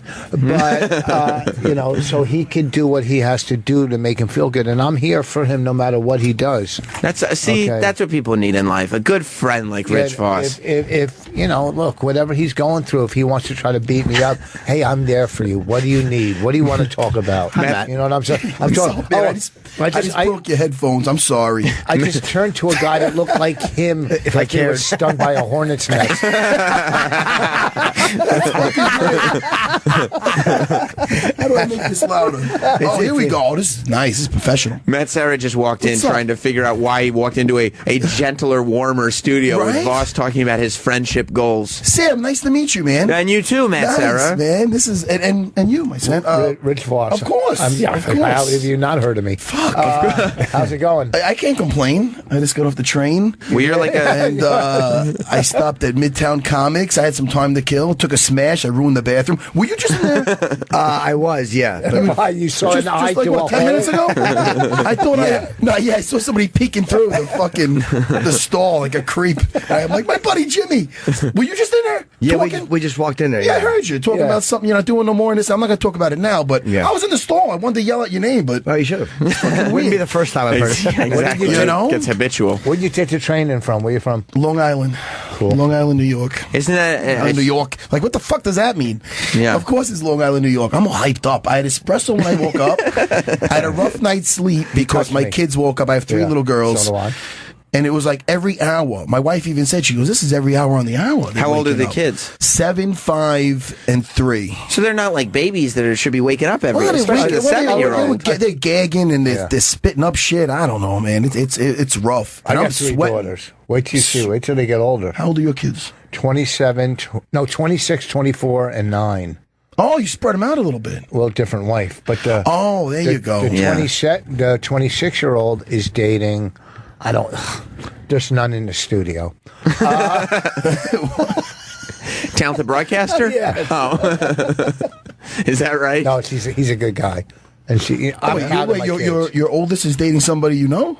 No, I'm proud of all my kids and all their choices in life. I really am. Yeah, that's It's nice. great. Like, would Tony Soprano describe like charcoal briquette? when Meadow brings home her boyfriend. That's funny you brought that up. I was watching clips of fucking Sopranos. I watch weird shit on YouTube, and this morning, for some reason, I was watching clips on YouTube of fucking Sopranos. Has nothing. Well, you brought up Sopranos. That's what I'm thinking of it. I was watching love when that Jackie show. got clipped. Yeah, and I was watching when they ripped off the fucking poker game. Yeah. Remember? They shot Furio and I don't know. Again, some shit just. I hated Furio. Did you? I hated that whole. I liked him at first, but that whole like romantic thing. Yeah. Oh, and he does this garage work. He's all sweaty. Dude, I got it. Women like Furio, though. Do they? Oh, yeah. Put him on the screen. My wife, because she didn't watch Sopranos when it was on, so I got to like rewatch it with her, and I showed it to her and everything. This was a couple years ago, and we were walking down the street, and we saw Furio, and he looks like Furio. He still got the ponytail and everything, and she like almost left a puddle in the sidewalk. She was so excited about this guy. He's a director. He's a real director. My buddy Ray Longo was just in a movie of his called The Brooklyn Banker. Yeah. Really? I saw that movie, I think. Wait, the guy Furio's a director? Man. Oh. I did a little skit with him that we put on Twitter to promote it. And we shot it at Ray Longo's and Chris Weidman's gym in Long Island. And just to promote it about the fucking thing where I can find that thing. I was Oh, thank you. You guys are good. I was Pour me some club soda for the people at home listening. I was camping in Pennsylvania, and the Russian was still running through the woods. In the Pine Barrens? Whatever happened to him in Sopranos? You know, I'll tell you, I interviewed David Chase a few years back, and I asked him, like, what happened to the Pine Barrens guy? And he said he had a whole story in his head about what happened to him. He said he kept running, he passed out somewhere, some Boy Scouts found him, but none of it was ever actually on the show. He just had this whole thing worked out. Furio, I'm glad that he came up because you didn't like him at all, or just the romantic storyline, Jim? I didn't like the romantic storyline. I Because didn't mind him as a tough guy or as a killer. I didn't like the romantic storyline with him and the wife. But then again, I like when she wanted to fuck the guy who worked at Home Depot. Yeah, right? Remember that? What about when she wanted to bang the priest? Yeah, there was a lot. You know what the problem with Carmela was? It was such a. Horny. She was probably, I think she was probably the best pure actor in the entire series. Oh. It was the fact though that it became a little soap opera-ish. They had to stretch it out. They had to give all these characters life. What do you do with her? Like there was some storyline she had that I thought were amazing. Like she's fucking trying to flip a house. She's mad at her father. She wants her husband to use his mob influence to get these fucking inspectors to pass the wood. Like there was a lot of shit that. I thought it was very, like, it seemed like realistic, like that you deal with. One of my favorite lines on the whole show was a Furio line when the doctor won't answer Uncle Junior's calls because he's being too difficult, and they intimidate him on the golf course, and they back him up, and they back him up until he's standing in a puddle, and then Furio knocks his hat off and goes, "You got a B on your hat." Oh yeah, he's just like pissing himself. Golf is tough enough. Just bring it back to golf. It's so tough. Yeah. And to do that to somebody in such a tough game is it's mean. You're a golfer? Yes, and it's killing me. You got a B on your hat. It's my favorite. Yeah, Dr. Kennedy. He did not care for Dr. Kennedy. Yeah, I tell you though, Dr. Kennedy straightened up. He called Uncle June right away. Right away. I think this guy was going to say something about me playing golf. I think he thinks it's a pussy sport. Yeah, Matt, tell him. Oh, golf? Yeah. I only do miniature. I don't fuck around with that. I can't. That's because you... I'd probably be shitty at it. I'd probably be shitty at it. No, Rich was about to comment on your height. No, I wasn't. He was gonna respond. There was a reason. Is it not good for stocky people or short people? No, miniature golf would be regular golf. Yeah. But what I'm saying is, that's good. People when they hit it through the windmill and they go, "Sorry, are you going home now?" Nothing. I got greedy. What I'm saying is, greedy with that fucking thing. You had a home run. You're a killer MMA guy, though, right? Oh yeah. I'm retired now. Do you like? I got a million questions. Do you watch? I don't You know watch about. MMA? You watch No, MMA? I see. When I stopped karate and You watch the manly shit like golf. You don't watch any of that pussy cage fighting shit. Please, just fight. I see. Back in the day, I used to love guys like Bill Wallace and just karate. You know, I know Bill Wallace. I did a karate college with him. He was a killer. Superfoot. No? Yeah, Superfoot. Yeah, left foot. His left foot. Nice guy. Yeah, very nice guy. So you don't do karate at all anymore? No, I stopped. I told you my one time of seeing Voss do karate. We were in the village. Oh, really? And he was. I was with a girl, and he was going to show us a move. Yeah. And he threw a kick, and he slipped in the garbage juice. And he fell. I fell in the garbage. You used to do a lot of karate. Well, no, back in it, I'm old now. You know, but back in the day, he tumbled over. We used to do. Yeah, he slipped in all that garbage juice. Tournaments and stuff.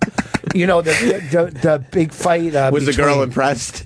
Yeah, we had such a laugh. You did? The fight in, I think it was the Thriller Manila, whatever, one of those big fights. Yeah. The opening fight was a karate fight. Was Jeff Smith, the world champ, versus Kareem Allah, who used to have a school in Newark. And Jeff Smith was a killer. So the reason I don't watch MMA is just I don't have time to start a new sport. Yeah. I have nothing. Sometimes if I see it on TV, I'll flip and watch it. Yeah, it's fucking great. You can follow it though, watching it once a month. Like if you just watch the pay-per-views, it's enough. Huh? It's not that big of a time commitment to just follow MMA. No. I'm just saying I'm on the road so much. You know, I don't know when it's like Norton goes to the shows. He knows a lot about it. Yeah. You know, I'm not negative towards it. So you're saying you don't have the kind of free time that Norton has? No, listen, no. I have a life. Yeah, I He wants to just be like, hey, MMN guys, can I hang? You know, because he's like. Did you say MMN guys? MMA guys. We should double check that. Travis, what did he say? If we can go to the TEF box and find out whether or not Voss said MMN or MMA. Yeah. Did this guy just say MMN? Please. All I know is I would not fuck with any of them. I think it's called. You know, I think it's fucking. It's very entertaining. It's the only thing I watch. I don't watch any sports. Anything. I don't watch anything with a fucking ball. I'm not into it. And it would sound like I'm unmanly, except for that whole thing about me used to fighting in a cage, so I'm very manly. Yeah. But I don't watch sports either, but I don't fight in a cage, so people think I'm a girl, you know? It doesn't work as well for me. But you're a radio personality. You could pull chicks that way. No, he can't. Oh, so he's a radio guy. See, look at it. Like that technique. You look at him right there. Yeah. To me, MMA doesn't have the technique that Taekwondo or karate or. Oh, that's retarded. Right, does it?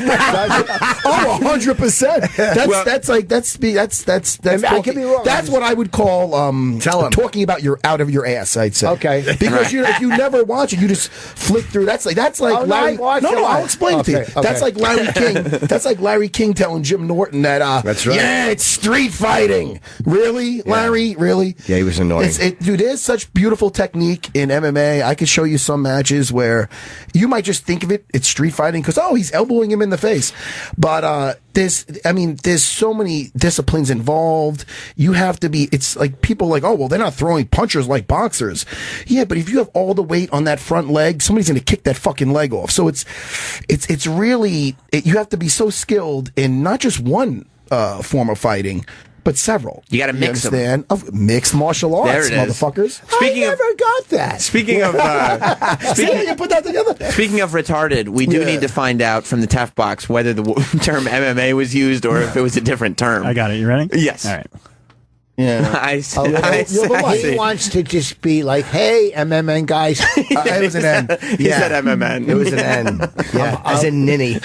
Mixed martial ninnies. I'm going to become a big fan of it and watch. You should watch it, man. You might really. I do watch it when I can in a hotel room. So when you retire, yes, because you retired in 2013, right? I suppose so. I was 36. I'm gonna have to do the math. I'm 42 now, so yeah, something like that. Something like that. So were you able to maintain your fandom, or did you just have to step away from it for a little bit? Did I what now? Maintain your fandom of it. Like, did you keep watching it and staying up to date? And I was interested. I was a fan, from the beginning. Like, I love watching the fights. That's when the big fights come on, I'm watching anyway. Like, I enjoy it. I enjoy everything about it. It's all I watch, like I said. Do you like the girls? Oh, I love the girls. Yes, I do. Yeah. Yes. Believe me, I tell myself I have to. The girls are phenomenal, man, because they're just, first of all, they're bad. They're just badasses, man. They know how to fight. And they could beat the fuck out of most guys, like average guys on the street. These girls are badasses. Amanda Nunes, Kat Zingano, obviously Ronda Rousey. These girls know how to fight. So it's not like when girls started doing, I'd say either boxing or whatever else, and it eventually they started looking okay, but in the beginning it was like, this is fucking horrendous. These girls didn't enjoy the girls boxing at first? I don't know what the fuck I was watching. There wasn't as much skill. It was just fucking going in there, throwing kind of straight punches, but just kind of rock 'em, sock 'em, and they didn't pack much of a punch and whatever. I'm talking about early on when they started getting into the boxing. But with the martial arts, these girls know what they know what the hell they're doing. These girls are tough. Some of the best fights on the card are the girl fights. Yeah. My biggest problem with MMP is that the fighters are too underpaid. Like, a boxer will go out and make $20 million to fight 15. Why is that your biggest problem with it? Because these guys are he's trying to think of things. I know he is. He's trying to because he struck out with the technique. Fucking Norma Ray, shut up. You don't have to watch. I feel bad because you guys are out there fucking fighting to the death, and you're not getting paid what you should get paid. And there's a lot of MMA guys that make a lot of money, though, aren't there? Yeah, there is, and it is also a fucking young sport. Yeah, and not for nothing, I'm doing all right. I'm living the dream. And I owe a lot of it through, just through my fighting. It gave me such opportunities. Conor McGregor has some very nice suits. Oh, yeah, no, Conor McGregor. Very expensive suits. That guy's fucking killing. Yeah, he's making 50, 60 grand a fight. Might be a bit more than that. Yeah, he's doing phenomenal, man. And some guys are getting paid some real money. And if you win enough, you do the right thing, you make the right moves, or if you got a decent personality, that could help, and you can make a nice living, man. And endorsements too. The endorsements are out there now, right? The endorsements. I mean, myself, I was always, I have, besides being the whole fighter thing, I was a teacher first. Basically, I teach Brazilian Jiu-Jitsu. I have 2 schools on Long Island, and I've been running my school since my first storefront since 2001. So, I mean, and now my schools are both of them are over 12,000 square feet. They're beautiful schools. They're running like clockwork. And, between doing that and I got my gig with Jimmy over at, on UFC Unfiltered. You guys listen to that. That's a very fun gig. What's that? Twice a week, right? Me and Jimmy do a podcast 2 times a week, and it's called UFC Unfiltered. The official, by the way, podcast of the UFC. Official, everybody and their mother's got a fucking podcast. I know. Sometimes I'm telling people like I'm out them all. I'm like, I got to go do my podcast. Like, oh yeah, great. And I'm like, no, but it's a real fucking. It thing. is funny though, right? How nobody gives a shit about no a podcast. No one gives a shit. Like, you got to tell them it's the UFC's podcast because otherwise it's like, is Sarah just doing is he just doing an MMA podcast? Exactly. Like that's what he's doing now. Oh, that's fun. Is that in your basement? Can I do it sometime? Yeah. How many fights did you have? Oh, fuck. I don't know. All these tough Professional? questions. I don't. He did fight professionally. Yeah, You know how many I had professional a bunch of fights. I don't know, man. If I had my producer here, I'd go, yo, Chris the producer, look it up. But I don't fucking know. But you could watch some of my stuff on UFC Fight Pass. Look at me. UFC loves me. I'm fucking promoting everything. What if you like? I mean, just to hang out with my buddy Jimmy and meet Sam. I wanted to meet Sam. What have you liked doing on the podcast so far? Because you guys, the reason the podcast is good is because it brings people into the world, like it can bring them in slowly. Like there are a lot of people who are on the show that aren't fighters. You know, it's not just like inside. You missed, stupid. It's not just sort of super inside. Yeah. What have you liked doing on it? What do I doing? What have you liked doing? Like what's something man, this is fun? I never pictured myself doing anything radio podcast type of shit. I just never did. I mean, it's I could talk like a motherfucker, but I just never thought about exploring that. And I was this is not what you asked. I'm telling you how I got into it. But Dana, I was shooting a show called Dana White Looking for a Fight on YouTube. It's a reality show I do with the president of the UFC, Dana White. Sure. And me, him, and another buddy of ours, we go to all around the country to these smaller MMA events looking for upcoming talent to either for the UFC or to get on the Ultimate Fighter. And while we're there, we do wacky shit. It's a great show. So if anybody hasn't seen it, Dana White Looking for a Fight, and it's on YouTube. But we were doing that show. And Dana brought up to me, he goes, look, he's like, I want you to do the podcast, and this and that. So I'm like, man, I'll give it a shot. And then when he said I was going to do it with Jimmy, I've done the old the Opie and Anthony show. Sure. And I met Jimmy there, and then I've seen Jimmy at events, and we always got along. And I was psyched about that because I like Jimmy. And now I love Jimmy. Yeah. Now I feel like I know Jimmy forever. Yeah, we're very good friends. Who started the swole up bald white guy look? Because I feel like that. I mean, Jim, and this is why the promotion worked. Jimmy for started it? I don't know if Jim started it because he's like the deflated version of the MMA look. Like you got it, Rogan's got it, Dana White's got it. Everybody like the big beefy bald white dude. Yeah, Oh, look at that. Dana White Looking for a Fight. Where'd you get that, on YouTube or Fight Pass? Oh, so somebody put that on the screen. I got ADD like a motherfucker, guys. Yeah, he's all over the place. Jimmy knows. Jimmy almost wants to apologize because when I came in, I'm like, Midtown Comics, Master Peak, New York, and I'm fucking running all over the place. But give me that question again. The swole up bald white guy. Yeah, that's just about tapping out to the fucking haircut. I was, up until a few years ago, I was getting a money fade every week. My buddy Dex the barber I'd go there to the barber's lounge, and that was fun. Yeah. It was like fun, man. I felt like in one of those barber shops. Hang with the guys. Yeah, man. Hang with the guys. They had some cool music on with some rap videos, and I'm getting a money fade. And then it just started going back a little bit. And I said, what the fuck, man? Let me save $80 a month and I got a buzzer. Yeah. And I don't shave it. I get a buzz every morning, and it's fucking so comfortable. It is, right? The only thing that sucks now is I got a new house. I told Jimmy, and I share a bathroom with my wife now. So now it's like, you're getting the fucking shit on the floor. She doesn't say it like that, but you got the hair on the floor. She doesn't have a potty mouth like me. And then when you step on that, it goes through the house, and I'm like, oh, fuck. Fuck me. Well, sorry. Here, are you hot? Are you warm? I can see you sweating a little bit. I'm fucking sweating. You know what it is? We also all fired up. I get nuts. I had an espresso when I woke up, a double shot, and I did some push-ups because I usually try to get a sweat out before I come do the show with Jimmy, and this was too early. I had to get here early. Right. So after my espresso, I got to the fucking train. I came in here, and I was still a little tired, believe it or not. So I had a 5-hour extra strength, 5-hour energy. Yeah. Oh, so I'm about to do fucking cartwheels. Right, yeah, you're all fired up. Now, can I have some of those tissues? Yeah, get the tissues over. You guys have any fucking paper towels? When you, anybody? We could get them. Huh? Bounty? Like that fucking old bitch? When you, it's Bounty. Remember that commercial? That old bitch. When you were fighting. Yes. And you're getting all into it. Yes. Did you ever get like a hard on? Just by accident? Has that ever happened? Like, when I was fighting? Yeah, did you ever get an erection while you were fighting? Because that's Ross's problem with MMA, is that everybody pops boners during fights. I would be scared I get really close to somebody and all of a sudden I get a hard on. That's funny. That's funny you said that because I was bugging Jimmy. Look at you guys. Look at that. Let me tell you, I'm going to go back to our fucking little fucking shitty studio at UFC Unfiltered, and I'm going to start demanding some shit because you guys are good. Adrian's our old bounty bitch. Adrian, you're awesome. Yeah. The fuck was I going at? What was I saying? Boners. Boners. Yeah, bring me back to the cock. No.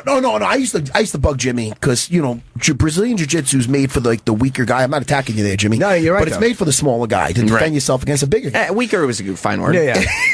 So if I had to pick for one martial art, right, for Jim Norton to get good at, it's Brazilian Jiu-Jitsu. Sure, because he could, if not take out a bigger guy, he could defend himself. Well, then get his rape whistle. No, I'm okay. But no, seriously. So I'd be bugging Jimmy every day. Go, Jimmy, come on, man. Shine that flashlight in his eyes that's strobing as if it stops anybody. And he could defend himself. So with Brazilian Jiu-Jitsu.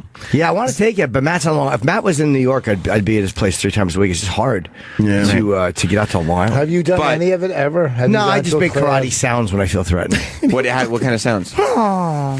Yeah, they backed the fuck up.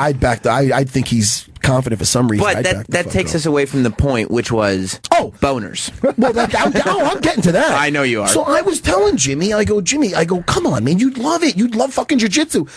And then one day he goes, I don't want to do it. 'Cause, I'm afraid I'll come. And I go, fuck it. I'm done. I never asked him since to do any jiu-jitsu because it's a grappling art. Yeah. And I was bugging him, and I don't know, maybe he just said it so I'd stop bugging him. But and then he's like, "Oh no, I want to try it." I go, "I'll name some places for you." I did, but when we went to the fight in Vegas, we went to the Chael Sonnen and Anderson Silva rematch. Oh shit! In Vegas, yeah. Oh, you went to it, Sam? Yes, I did. I did. Fuck. But I remember, and this goes to Voss's point, that we went to the weigh-in. And one of the guys, I don't remember which fighter it was, but he had a hard-on at the weigh-in. Are you sure? Definitely. No, might have been a hard-on. Now, Sam, he's talking about himself, by the way. strongly were you looking at this guy's cock? I noticed. Fuck. Boss, you would have noticed, right? For notice, I would have got front row. Yeah. Now we're looking at guys. Is that the guy? Is that the look guy? at that. You're telling me that's not a hard-on? Jesus. It's not a hard. Look at him. That's not good. That's not good. He's for hard. anybody. He's excited. It's not a hard on. He's excited. He's ready to fight. He's got a boner. You know what I mean? Hard on. It could just be your fucking helmet. Your dick's flopped out a certain way. I don't know. I don't know, man. He might have big balls. That looks like me and my MeUndies. He's packing. I've never. Oh, God bless him. Yeah, he is. So but these guys are all fucking ripped, man. No. Look at them; they're all fucking ripped. Well, yeah, they're in good shape. They're fucking athletes. They're about to fight in a fucking cage. Yeah. Holy fuck! I like the tattoos on this one. What are you doing? I like tattoos. You're a guy. You watch for the aesthetics. Is that what you're thinking? I like the tattoos. If they have nice body work. You know what Voss's problem is with MMA is they're just gay and he doesn't know it. They're not cute enough. In karate, they're all so much cuter, right? No, MMA guys are fucking. I'm amazed when I look at them how fucking ripped those fucking. They look like fucking rappers that could fight. You think rappers are also handsome? No, they're ripped. Oh, I see. You like their bodies. Oh, who doesn't? Are you a hip hop fan, Matt Serra? Yes. Do you like it because their bodies? When I train, I put in no, not at all. When I train at my school, I put in some rap strength training in Pandora. Put that shit in. Yeah. Oh, do you make you want to punch your mother? But you probably listen to old. You don't listen to new rap, do you? I believe it or not, I do. I put that on. Chance the Rapper. Who? No. Now you're throwing some curveballs at me. You're a younger guy. How old are you? 33. 33. Yeah. Wow. He looks older though, right? That's a hard 33. No, I'm only kidding. No, you're good. It's been a long You're road. a married dude? I am married. Yeah. You are married. How long have you been married for? Somewhere Oh, that's not good. Yeah, between. Yeah, you better have an answer. I think 4 years. Probably 4 years, 3 or 4 years. I don't know. What, Adrian knows what the fuck you've been. Adrian, were you best man or something? How do you know? He wasn't even there, but he's the producer. He knows this information. Okay. I've been with. He said, "I'll text Jess." I've been with my wife for like 11 years. I mean, I've been with her forever since we were in our 20s. Yeah. Wow. Yeah. And no kids. No kids. No. You plan on getting any? You know? Yeah. Any? Yeah, Okay. we're going to. Yeah. All right, good. Yeah, Good for you, man. Wow. That's Sam's a long impotence time. has been hard on the marriage for children. My what? It's your impotence. Do you want your kids' hair to look like I'm not impotent. nice hair or like yours, like colored people? That was. You know, if you hadn't added in the colored people thing, it would have just been a shot at me. But you had to just take a shot at all black people. No. You said like colored people. What are you saying? You said I'm old. I'm stuck in my ways. Sorry, I didn't mean it race. I'm not a racist. No, you're right. You're Jewish, no? No, I'm not Jewish. Mike Tyson thought he was Jewish. Tyson thought he was Jewish. I'm not Jewish. Oh, did Tyson? Yeah, he thought he was Jewish. No, but he also, but for the record, Mike Tyson also referred to me as a black motherfucker. So no, wait. Then and I'm not. Listen, I can't knock you. Look at me. I have no hair. No, I get it. I'm getting there. No, but what am I looking at now? It's nice. No, it's an asshole. Wait, oh shit! Is there any? What am I looking at? Is there any Jew MMA? Because I'm a Jew. Is there any Jew MMA fighters? Or yeah, that's a great question. 1951. Any Jews do that? So do you guys have Jews and coloreds in MMA now? I'm a Jew. I'm just asking if there's any. Then I would start following them. Right. Yeah, there are. Are there any Jew fighters? Where does your hair come from, though? What is your background? I don't know. They've what is it? Everybody in my family is white. On my mom's side, you said no one runs. A couple of my uncles have curly hair like me. They had afros in like the 60s and 70s That's and stuff. That's not a curly afro. That's a fucking. It's gross.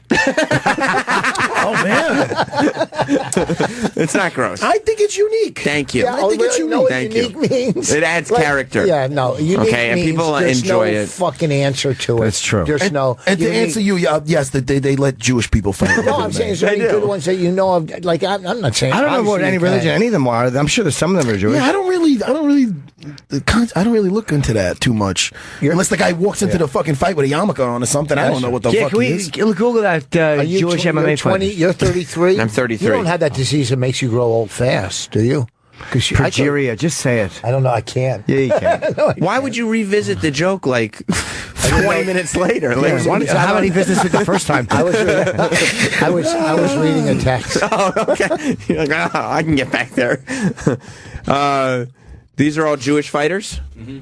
Emily Kagan, Rory Singer. Oh, boy, Neil Lahat. I know Rory Singer. I know Rory. Doesn't he sell fucking jewelry in Philly? That's Steven Singer. Oh. Steven Singer. Play on Singer. Jewelry. Hey, listen, it's fucking Friday. I'm done. Rory Singer looks like a fucking tough dude. Rory's a tough dude. He was on the Ultimate Fighter back in the day. Voss, what do you think of Rory's body? Well, let me see it. Let me see him flat. It's not bad. He's ripped. I mean, I'm more ripped than that. Yeah, right.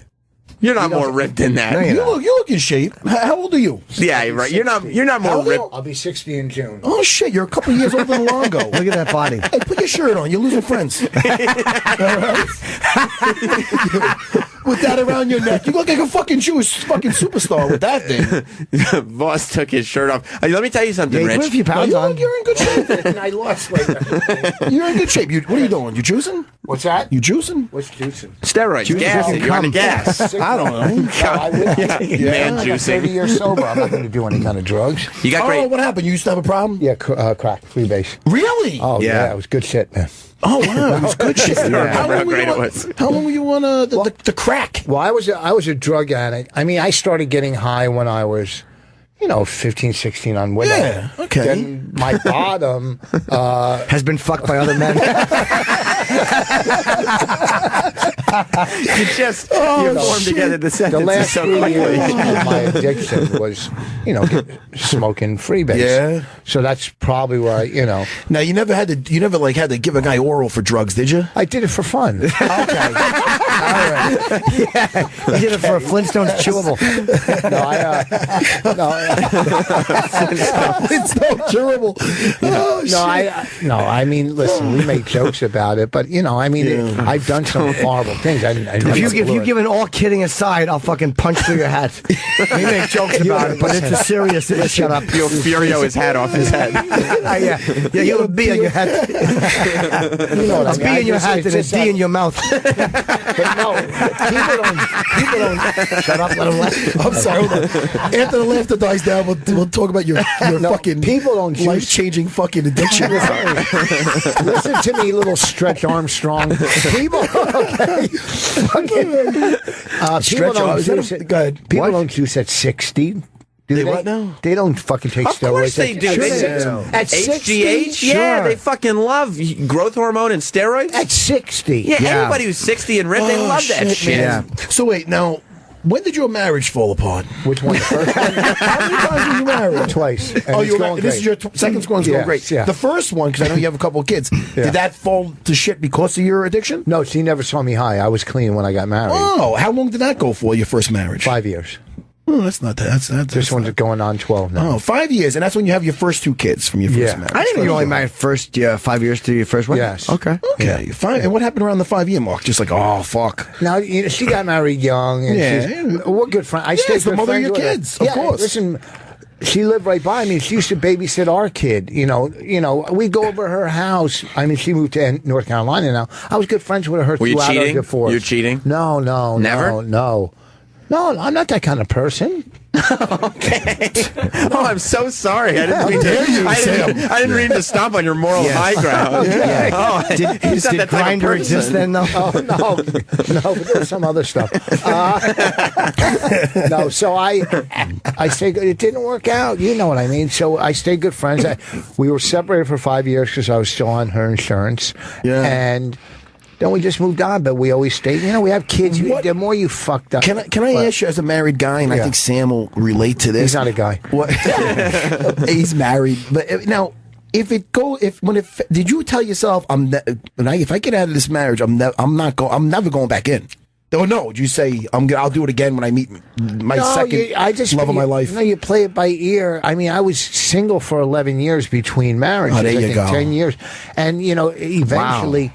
And as comics, you get. Listen, I was getting pussy on the road like it was fucking. It just. But he helped me get pussy. Rich got so much pussy, he actually brought me into the fold. Really? He did. They would fuck him, and then he'd have to. I'm like his ugly friend. You guys get a lot of groupies with the comedy. Oh, Rich would make girls go in the closet and watch me jerk off. Is that right? Oh, yeah, he's the best. He's the best. He would tell them to watch him jerk off in the closet. So or he'd be getting blown in his car, and I'd sit in the back seat and watch. Are you fucking around? Are you serious? 100% serious. He was a trooper. How did you? What was the strategy? Because a lot of comedians complain about the lack of groupies. Well, now it's fucking 2016. Different world. In the 80s. Girls were only AIDS. Girls were throwing pussy at you back then. You know, I got blown in a coat room once after my show. You know what I mean? Yeah, sure. Should have kept that job. You know? No, it tastes horrible.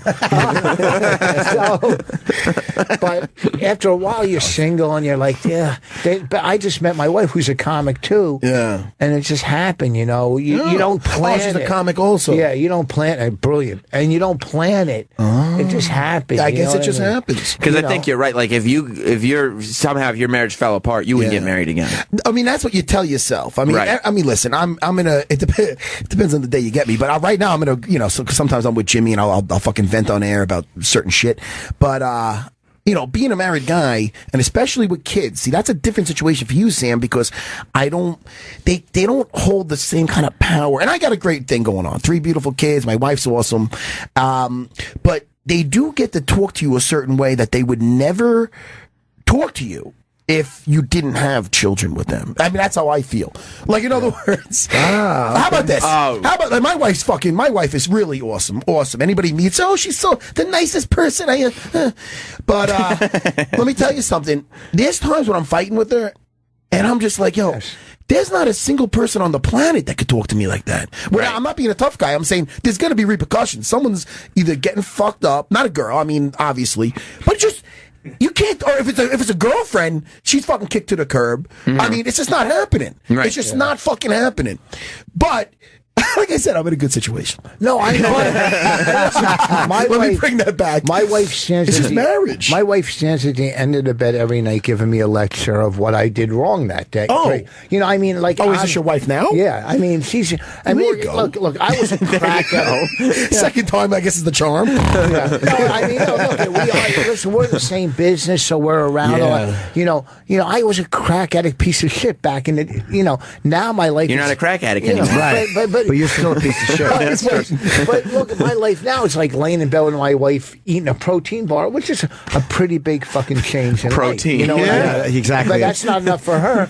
She'll come in and go, "You didn't fold the laundry." Yeah, and I also didn't You mean show the your laundry. grandmother's silverware. You know what I mean? So it's just.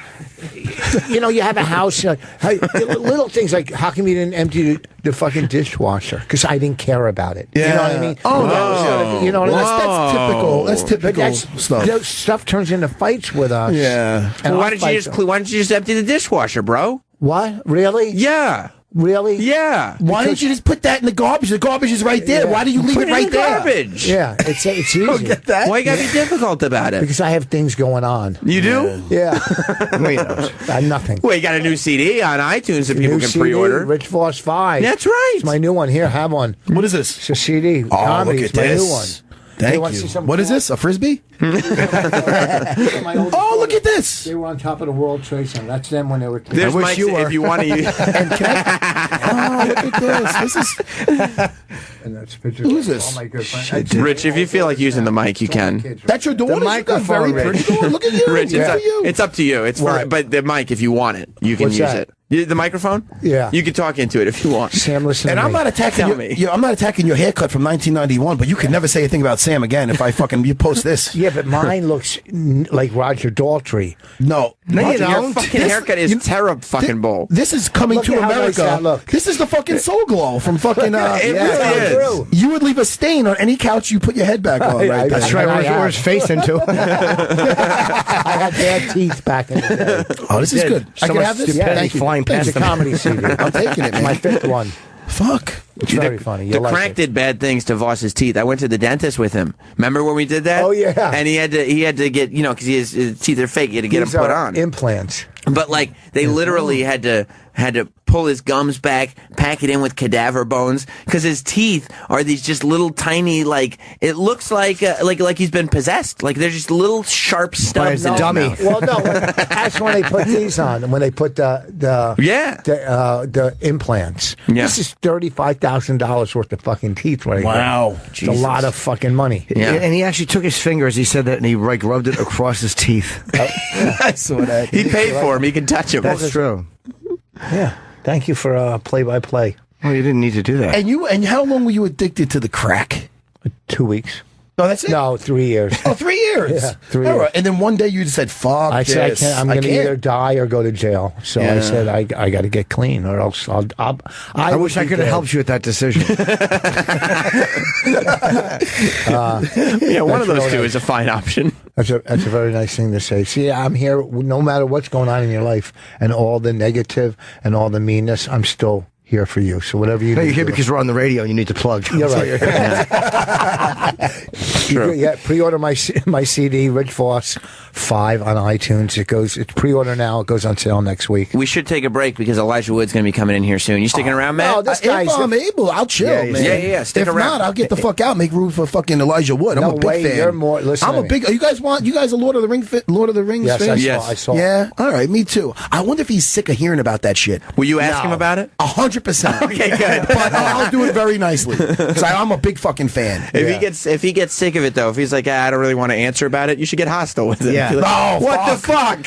All of a sudden, he brings out one of those fucking little swords from the dwarves. They gave him. I don't fucking know, but I love those movies. Yeah, I they're good love those movies. movies. Good. A fucking nerd is what I am. He's got a new show on BBC America that's it's super fucking bizarre, but it's a fun show. Is he still doing the thing with the dog, the talking dog? He did 4 seasons of it, and That it's was over 4 now. seasons? Wilfred did 4 Fuck. seasons. Yeah, Good yeah. for him. So he'll be in Voss's CD. You can pre-order it on iTunes now. It's called 5. While you're on iTunes, you can download the podcast UFC Unfiltered with Matt Serra and Jim Norton. Jim Norton, who has some tickets. In that are available. 4 minutes, they will be available. I'm going to tweet out the link and I'll put it on Facebook. They're going to go very fast. I'm taping my 5th stand-up special December 17th here in New York, and it's being done by this woman who she gets the fans in, and the tickets are free. But I know, she's great. Samantha, yeah. She's amazing. And she does it for all the comedy. She's great. As soon as you put that out, it's here in New York on December 17th. You're going to put out in a few minutes. Tickets are going to go public, and you'll be able to get them for free, correct? Yes, but you have to just respond to the email right she away. Does all the TV tapings. It's just what she does. Yes. We'll put that information out also across the board on @Jim and Sam Show on Twitter, Facebook, Instagram, Snapchat, YouTube. I'm following you, by the way, now, not like a stalker. I was coming in today. I go, fucking, I'm not Sam, right? That's your Not fucking Sam. thing. Yeah. I'm following you on Instagram or Twitter. Well, I'm going to follow you back then. Oh, thank you. Also, too, November 2nd, we're doing our live show at the Village Underground for the New York Comedy Festival. Would You Bang 'Em? November 2nd. Great comics, great show. $10. Get your tickets at thecomedyseller.com. That's very exciting, and we'll be back with Elijah Wood after this. Hey, welcome back. Let me bring us back. I have a good way to do it. Yeah, okay. Hey! Jim Norton, Sam Roberts, laughter in the morning. Welcome back. That really doesn't sound like you had that planned out whatsoever. Like you just made that up as you went. Tough box in effect. Matt Serra, Rich Voss, Sammy, Jimmy, chillin'. Oh.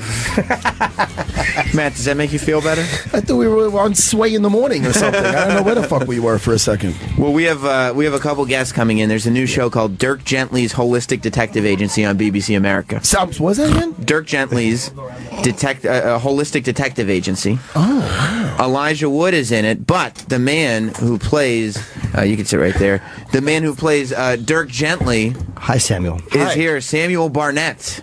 Hi, guys. How are you? Dirk. Good. How are you? Fucking perfect. Wait, I just called him Dirk. Yeah. What the fuck's his Dirk's name? probably easier. Yo, Dirk. Dirk. Do you go by Samuel or Sam? Sam? So do I. That's why it's called Jim Norton and Sam Roberts, not Samuel Roberts. That's right, but that's why it's called Jim Norton and. Right, sure. Yeah. We're on Red Eye tonight, by the way. Yeah, we taped the last night. I just on Red Eye. I just remembered, yeah. We'll be on Red Eye tonight at 3 o'clock in the morning on Fox News. Yeah. That's tonight. Tomorrow at 9 p.m. is the big premiere of the new show. Yeah. Are you at all curious as how people are going to perceive this thing? Because I watched it, and it's really a bizarre show. I mean, there's violence, there's surrealism, there's a lot going on. Yeah, I'm really curious. Really curious. Yeah. Especially as there are some like real super fans of the books as well. I didn't even know it was a book until after I had seen the first whenever episode. you're doing a book and making it into something, people get fucking like, they're so angry at what you leave out. They do. Although we did have a reviewer who said I should be the worst person to review this because I'm a huge fan of the books. And actually, he loved it because we've kind of taken the world of the books and modernized it. And I feel improved on it. When do the books take place? Something you stand on, little fella.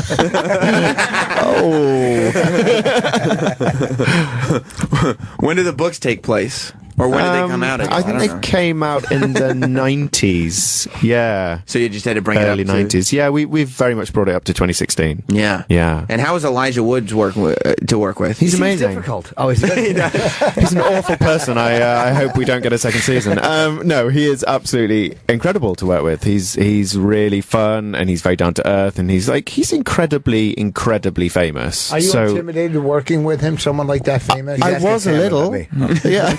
I was a little. I had to get over it because, he's so famous, and I love the films that he does. And every morning I was like, "That's Elijah Wood." Yeah, I'm working with him, but he's such a nice guy. He's so humble and normal. When he played with Rod Stewart. Oh no, that was who's Rod Stewart?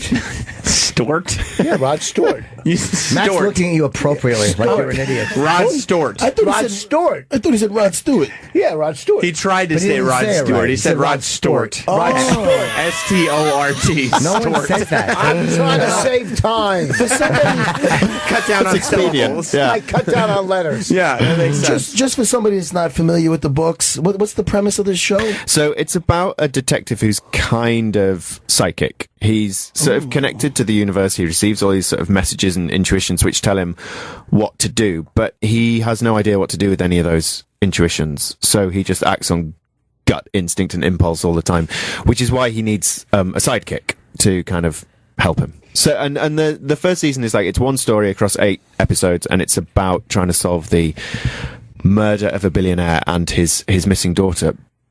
But that's the simple version, because it's actually a kind of fantasy, sci-fi, thriller, comedy, horror, drama. Yeah, it's all those things, and it's not like because I don't like sci-fi fantasy. I tap out, and I didn't tap out on this. Like it's there is this like realism, and it's not like and then the alien came down and said, "Hey, it's a very grounded world in which really weird things happen." Exactly. Yeah. Exactly. And there's violence, which is fun. There's a lot of violence. Yeah. There's I play a holistic detective, and there is a holistic assassin. What's a holistic detective? So, well, I guess a holistic detective, so he sees connections between things that other people just think are completely disconnected. Okay. When he gets a case, every single thing that happens to him, no matter how disjointed or disconnected to the case it might seem, is actually leading him towards the result. It's hard to do a TV show like that feels original, like the Sherlock Holmes that Martin Freeman's in and Benjamin Cumberbatch. Benedict, sorry, is so well done because they have all these like little weird like words popping on the screen, little maps that will show. It just feels really unique. I agree. It's and we were looking at like all the things that are premiering this fall and kind of going, how are we going to stand out? Because there are so many new shows, there's so much great TV. But I think ours is quite unique. I think there are characters in it that I've never seen before. Do you worry? The show's on BBC America. Yeah. And you don't come in until like maybe quarter way through the first episode. Do you worry that Americans watching the show are going to be like, oh, okay, the British guy? That's why it's on BBC America. Because everybody else on the show is American. I know, right? And then it's like he comes in with his accent and you go... I come in with an accent. Okay, now we know. So he's the one. He's not even from British. He's from Baltimore. He's just really good. I'm just really good at this English accent. I keep up because I'm in character all the time. Yeah, I get what you mean. I mean, we're going to be on Netflix worldwide as well, which is great. But it feels like the right home for BBC America, because actually Dirk Gently was originally a character in Doctor Who, which didn't work out. So then Douglas Adams just wrote these novels for him. So how long was he on Doctor Who? Well, he wasn't. That was the thing. He was created for it, but it didn't work out. So he then took the character and just made these novels out of it. What didn't work? He felt like it just didn't fit I guess the story? it didn't fit the scripts that he was writing, yeah. I don't watch Doctor Who. We have a really dumb friend, though, and he's like obsessed with it. He is. He was obsessed with Doctor Who. Yeah. And I never, it's amazing how Doctor Who, do you watch it, Matt? I remember and I'm into all nerdy shit, but I remember the old ones. Yeah. Yeah. Right? That's the one, I don't know anything about the new ones. Some went missing, right? They just found a bunch of Doctor Who. They'll find them like in a weird, like an African TV station or weird places where they just have archives. It's bizarre. I don't even know the old ones. I think it's been going about 50 years. It has, right? Or something. Yeah. There's been like 13 different Doctors. Oh, that's too much to catch up to. It is too much to catch up on. It can't be done. Plus, they're missing some episodes. What's the longest running show in Britain? It's not the EastEnders. There's a Coronation Street. Coronation Street. Yeah. Yeah. Is I it think awful? so. Is it a soap opera? It's a soap opera, but it's not awful because they get some really good actors and really good writers on it, which is why I think it's run for so long. I think if it was really terrible, because people are changing the way they watch TV and stuff, and people are much more savvy about stuff. I think if it was awful, it just wouldn't still be running. There's a ridiculously long-running show in Australia called Neighbours. That airs in England. I was obsessed with that as a kid. Really? Everybody's obsessed with that show in England. Yeah. Nate, what's it about? It's a soap opera. It's a soap. Yeah. How long has it been on? It's been on for like 30 years. When I was a kid, I lived in England in like '89. Hi, Elijah Wood. And it was on then. Dude. Wow. Yeah. Elijah Wood enters. Hello. What's going on?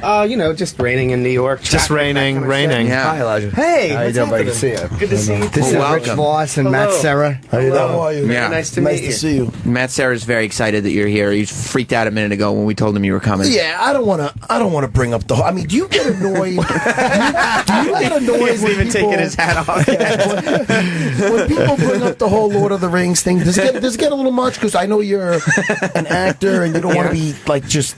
What's Lord of the people Rings? just. I feel like it would be pretty shitty if I were to start to be disingenuous about that. You know? They were incredible experiences in my life, and I love those movies. So, and what? Hi. It doesn't. I get it. Those films are going to live on far past 100%. And not to those throw who a made curveball at you, but the follow-up movies, The Hobbit. Yeah. They were kind of shitty, no? What do you think? No, and I'm not saying it's good. No, I'm listening. I'm a big fan of those first three. Oh my God, nerdgasm. Yeah. But the follow-ups didn't do it for you. And don't get me wrong, some awesome eye candy with the way they were doing everything. But you didn't like them though. Well, I thought Cumberbatch's dragon was pretty incredible. Yeah, it was amazing. It was great. So you didn't like Godfather 3? Well, here's the thing. I loved what they did by weaving in the appendices into The Hobbit, because like all what are of appendices? the stuff, I know what it is, but he doesn't. What is appendices on Lord of the goes Rings. for me too. I had mine removed. They deal with what is happening chronologically at the same time that Bilbo's on the journey. So all that stuff with Gandalf going to deal with the necromancer and all that isn't in The Hobbit. So that stuff, which is essentially all of this sort of prelude to what ultimately becomes Sauron, Lord of the Rings, I found that stuff really fascinating. Yeah. Some stuff was cool. Like you liked the backstory part of it. Yeah. I just some stuff with the I don't know. The major difference of those films is that they only shot, I think, a month or two of exteriors. On Lord of the Rings, we were shooting on location all the time. New Zealand, right? How hard So is they didn't shoot a lot of location stuff on The Hobbit. How hard is it? You're in the character, you break the character, in life. Then you got to go back to the character. Is it hard to go back and forth through that transition? Like when you're in character and making the movie, how long? Like when you walk off the set, are you completely back to? Yeah. Okay. Yeah. Some of them stay in character. Checking his ears. Right? No. Yeah. Elijah's smiling, trying to answer politely. Don't you think? No. He wants you to ask a longer question, though. That's a good question. Endless. It is. The first half hour of it. Listen, you guys, first of all, I'm the biggest comic here. What I'm saying is that a normal question that you hear about? Sure. Yeah. I mean, there's plenty, I guess, actors that stay in character all the time. Some people who have an accent will keep their accent going. But you're not the first actor to do a sequel either, so that would be something that actors are able to do. Sure. Generally, I didn't expect that to happen, to go back and play that character, because obviously the character does not exist in the context of The Hobbit. He only exists within The Lord of the Rings. So it was a surprise, but yeah, it was weird. What was weird about it was how normal it felt. Mm-hmm. That's what was strange. Not that it was suddenly me playing the character again. It was weird how it felt like no time had passed. Like, it felt like time travel in a very surreal, amazing way. Do you really wish deep down inside you did Harry Potter instead? I can unequivocally say no. Oh, actually, this is probably a better fit. But also the thing about Harry Potter too, and those films are excellent, but they were shot over a very, very long period of time. We shot Lord of the Rings really over the course of 16 months and the better part of 4 years, but that was it. Harry Potter, what is that, 8 years? 8 years, 8, 9 years, That's a long fucking time. And then in the new, it's 8 films, and then they've got the whole backstory thing going on now with Eddie Redmayne. That really is your life for a very, very long time. And it was lovely to have done it.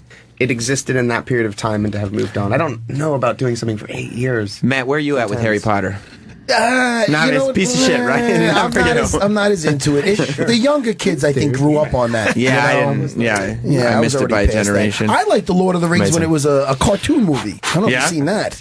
Did you ever see the cartoon movie, The Lord? We're going to get past that shit in a second. I know you want Ralph Bakshi stuff. Oh, it's great. Yeah, I saw that. Man. It's great. So great. All the rotoscoping they did. What was Max Landis like? Did you work with him on this show? Because he's not the director, but he created and executive produced. And exactly. It's like, and co-show ran it. Yeah. I mean, he was on set a lot.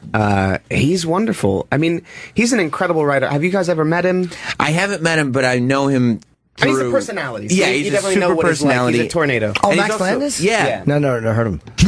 Well, he's a young guy, and he is. I mean, he's a tornado, and he's figured out a way. He kind of, his projects are his projects completely. You know what I mean? Like he writes for himself to produce. Does he edit and direct and do all that stuff? Yeah, it's his. Okay. He's his directed show. one film, but as a writer, he's done a thing that's very unprecedented, where he's tried to get things sold that he has some degree of control over. Yeah, which is really not common in it's tough the to get industry. done. I mean, How many guys you have sell your script and it goes, and whatever happens, and you have no control. How many guys have final edit or whatever? There was Kubrick at one point, maybe Coppola. There's like very Scorsese. Almost nobody gets that, the ability just to have all the say. Filmmakers, not a lot. But he's John Landis' son, by the way. You know who John Landis that is. helps. Yeah, okay, yeah, sure. Yeah. What did John Landis do? American Werewolf in London. Okay. Yeah. The Blues Brothers. Whole bunch of stuff. Right, yeah. Did he do Caddyshack? Is that right? Or No, Animal House. Animal House is Yes. his. Trading Places, or am I way off? Am I way off? I think he did, didn't he? He might have. Yeah. Come on. I think he did. might have. Somebody look that shit up, please. Throw in shit that doesn't mean anything. American Werewolf in London is incredible. Godfather. So you guys are doing. We were just talking about. What have you guys? How bizarre the show is. So I was watching the show last night, and what a bizarre.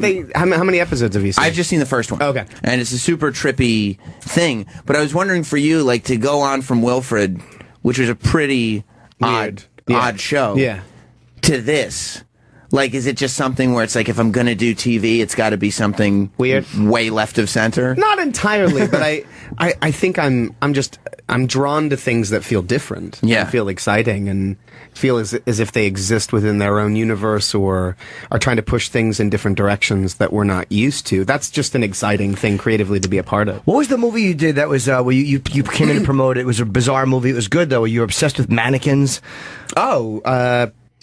Maniac. Oh yeah, that was an interesting haven't seen movie it. too. That was good. It was weird. It sounds creepy. Totally different. Yeah. Yeah, it was a remake of a early 1980s horror film. Yeah, with, but we remade it where the entire thing was primarily shot from the POV of the killer. That's right. Yeah, it was gnarly. Well, you don't have to. I guess you don't really have to work at this point in your life. You get That's to. not entirely true. Really? Yeah. I have to keep working. Well, I mean, but financially, I would imagine you're pretty well It's not set. all about the money, though, right? Tell him, Sam. Sam, you That prostitute. is very true. It is not. Yeah, because I would do something else, I suppose, if I didn't. Yeah. Right, but I mean, you get to do things that are odd. I try to. I kind of only. I would rather not work than work on things that I don't care about. Right. I would rather do something else. I've seen because there's other ways to make money, and I think, I don't know, if you're in a creative field, you should be doing it because you love it and go for the things that you're passionate about. Otherwise, it can be a bit of a slog. But when it comes to radio, It's too you'll do hard. whatever. I mean, the work is hard. I'm anxious to see. I haven't seen it yet, but I've seen the trailers for it. The Greasy. The Greasy Strangler. The Greasy Strangler. I feel like That's you your, guys would love that. That's your company that made that, we right? produced it. Uh-huh. What's it about? I mean, the Greasy trailer's Strangler? amazing. It's such a good trailer. Like every character in the thing, it looks from the trailer. Yeah. My assessment is there's a serial killer that's on the loose that strangles people and leaves them all like greasy, like Crisco and shit he all over covers him. his naked body in grease and goes and kills people. Yes, but at the same time, there's this like. It's like, also about a father and a son. Right, this really weird, like ugly-looking son who's got this equally odd-looking father, and he gets a girlfriend, but then the father starts fucking the girlfriend. Correct. Oh, nice. I mean, that's pretty much the assessment. That's what I got from the trailer. Nice. That's sort of it. And the filmmaker, Jim Hosking, he's a British director. He's done a lot of shorts and really great commercials. He really has a certain aesthetic that's very much his own. Yeah. He kind of creates his own worlds and populates them with kind of, a lot of the times, non-actors, or certainly actors that we're not familiar with. So it really is delving into... It's kind of like early John Waters, in the sense that early John Waters is very definably John Waters. Yeah. Jim is very similar in that sense. And this movie is sort of his first feature that kind of is a long form story. Do you like that? Super weird, very funny. Get content to people now, like you can find an audience for things, you know what I mean, because of digital releases and stuff like that. Like this movie would get lost, you know, it'd become one of those cult things that you found on film and like, oh, what's this? What? But now it's like you can get that trailer out in iTunes, etc. Twitter, yeah, we were Facebook. We were day and date with this film, so it was released theatrically, but the same day it was released in theaters, you could get it on iTunes. Yeah, which is great for a movie like this because there was so much buzz leading up to it because we premiered it at Sundance that there's certainly enthusiasm for this weird fucking movie that people can see it immediately if they want, or if they live in New York or LA and any of the places that it's playing in a theater, you can go see it too. Going back to Max Landis, because I realized that we kind of got off track of trying to figure out what movies his dad did. And by the way, Trading Places, Matt was correct. Way to go, Matt! Thank you guys. Thank you very much. 2 points. Thank you. How is he in terms of because he likes to have his hands on so much? Is he a guy that's going to tell you, and along with the director, obviously, exactly the way this story is being told, or is there flexibility to kind of move within? It's kind of both. Really? It is both, yeah, because he can have very fixed ideas in his head about what he wants, but then if you show him something, he's delighted. Like, he loves you throwing new ideas at him. Yeah. So it's both. And how quick does it take for you to trust a guy like that? You know what I mean? To like trust this person's vision. I trusted him instantly because of the scripts. Yeah. Like, the scripts were so tight and so well formed and so brilliantly, intricately plotted that it was like, this guy knows what he's doing. So he pre-earned. See, I always say trust has to be earned. That's just kind of my motto. That's your motto? Sometimes you don't have enough time. Sometimes you just get paid to trust people. That's your job. You know, you know many people I've trusted? Like, as soon as I'm fucking, you don't have anything, do you? No. All right, cool. I would just take the offer without reading the script. If someone said offer me, who cares? It's because you quit. You just like Elijah was just talking about like the integrity and doing projects he likes and stuff. Yeah. And then Voss on the other side. Well, if it's an offer, you should just take the money and run. That's me. That's me. Not That's them. you. I'm just saying. I'm a comic. I'm not an actor. Someone says, "Hey, you want to do this?" Yeah. When? Is it true that you never know from reading a script what will be a hit or a miss, or is it just your instincts, or is it somebody in your ear, like your agent or somebody saying this will be good for you, or is it your gut? What makes you? It's always a gut response to material, but yeah, you never know how something's going to turn out. Oh, the amount of times that I don't know if you've had this. The amount of times where it's like, this is going to be really good for you, and it's going to be huge, and it just dies. And it's not for one of people trying. It's not for it not being good. It just, for some reason, it doesn't hit. It doesn't come together. And then other things where you have no idea and you think, I just love this. It's no one's going to see it, but I love it. I'm going to do it. And it just blows up. Yeah. I've had the first part happen, but never the second part. Is there anything that stands out that you didn't take and you say, you know what, I might do this, I might not, and you don't do it, and then it ends up being good, and you're like, fuck? No.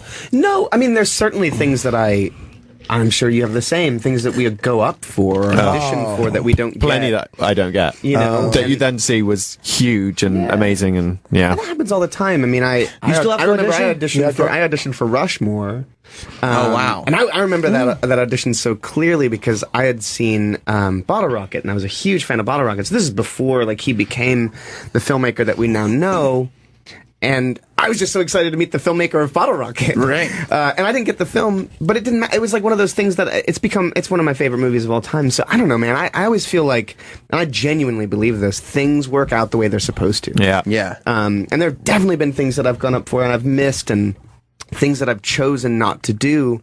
But I always feel like they happen, everything in your life leads to the next thing, whether good or bad. This is very Dirk Gently. It is. Right? It is. Everything's connected. Everything's connected. Everything's connected. Well, Elijah Wood is a holistic actor. Oh, nice. Yeah. I like it. You guys are doing an AMA later today, right? Yeah, we are. Now, I don't know. 2 o'clock East Coast time. I don't know who's in charge of this thing, but I want you to tell them to learn from Ken Bone's mistakes. Did you hear about what happened to him? Well, I heard. No, so I didn't hear. He had his own Reddit account. You have to new username for an AMA. You need a new username. Well, I don't actually have a Reddit username at all. Me neither. Okay, so we're not going I'm to not on Reddit. I'm not like trolling anything. Do you know who Ken Bone was, Sam? No. So Ken Bone is the guy. He's a bit of a phenomenon. Yeah. Okay. He got a good 5 days. Wow. Dude, I knew it when it happened. When he came up and asked that question, I was like, it's K-Bone time. Like, the internet's gonna go nuts for this. And it did. It exploded. And so this is Ken Bone. It was the second debate. Second debate. The town hall when people get to actually ask questions. Yeah. He was one of the gentlemen that came up and asked a question. But I mean, look at this beautiful man. So the internet goes crazy for him. Awesome. But he came into a bit of controversy. He also said Radiohead was his favorite band, by the way, which I thought was pretty awesome. Was that buried in there under the bad stuff? Maybe. Yeah. Why? What happened? He did an AMA. Right. But he used his Reddit name that he's had for years. Oh. And so they just clicked his name and started going through all his old posts. And as it turns out, he thinks Trayvon Martin was justifiably murdered. Well, he clarified that under a legal term. The legal terms. He's into pregnant porn. He loves pregnant women. He models his own body after. Okay. You know. Holocaust denier? Of all the weird fetishes one can have, finding pregnant women sexy is kind of all right. That's probably the healthiest one. Like, wow, I like the idea of life. I mean, he also posted a thing that said that he liked Jennifer Lawrence's butthole. So that's healthy too. He did. Just little things. Great. Maybe. Great. you don't want as a quote attributed to your These name. are So just watch out for Reddit is they're what I'm saying. relatively unseemly. I don't know if it's like total character assassination. But No, you wouldn't want. I like Jennifer Lawrence's asshole. I'd love that to be on my. Why not? There's Well, nothing wrong that's with because that. for you, it'd be like the healthiest thing you'd ever Yeah, said. it certainly would be. And why I suppose is this- having said that is not the best why is this thing. guy Plus, it was famous? also like a photo that was not. It was when all those photos were stolen. It's the fappening. and that's not Right. That's not good. He was just a guy who asked a question at the presidential debate, and the internet just went crazy for him because he's a big fat guy in a red sweater with a mustache. And so they just went nuts for him. Yeah. Well, Perfectly round skull. I think people are going to go nuts for Dirk Gently's holistic detective agency. Somebody went to Segway school. Very good. Very good. Very good. Segway school. I want to go there. Awesome. You can see the show Saturday at 9 p.m. on BBC America. Sam Barnett, Elijah Wood. Thank you guys for being here. It's a really fun show, and it's very bizarre and violent, and people get shot in the head, and it's fun. It gets weird. It gets really weird. Gets weirder. It gets even weirder. It does get weirder. It continues to get weird. Yeah. We'll support the show. Thank you guys for being here. Thanks guys. Thanks for having us. And, We'll come back and wrap up when we're done. we'll be back in a few minutes here on Jim Norton and Sam Roberts. Welcome back. It's Jim Norton and Sam Roberts. Voss is wandering around somewhere. Matt Serra's here. Hi. From UFC Unfiltered. Don't forget, by the way, tonight, set your DVRs because myself and Jim Norton, we will both be on Red Eye with Tom Shalhoub on Fox News. So That was fun. Yeah, it was great. We taped it last night. It was very fun. Yeah, 3 a.m. Eastern on Fox News. Jim Norton and Sam Roberts on Red Eye. Yeah, it was a lot of fun. Jim made some off-color jokes, which I don't know if they're going to fly or not, but why is Voss pointing in here? He's requesting that Monique come in here. Is he booking now? He's such. My tickets are now available. By the way, Oh! I tweeted the link and it's on Facebook if you want my tickets for December 17th. 2 shows. Samantha Black, the seating coordinator, is taking care of it, and it's a week before Christmas, so I kind of wanted to do something in New York, and I wanted it to feel like, I'm very grateful to the way the fans have responded to this radio show, so thank you guys very much. Yeah, it's been amazing. You guys are fucking How much killing time it. you guys got left? What? I'm trying to get you a big guest. We saw you trying to book Monique out there. Yeah, we like I'm Monique. friends with her. That's good. From you. Yeah. She didn't recognize you. I saw her look at you. Yes, she She's did. like, She fucking shut did. up. She didn't. Shut up. She did not. Stop. She didn't know who he was. Why do you got to be negative? Listen to me. I don't know. I don't even know that I am anymore. Listen to me.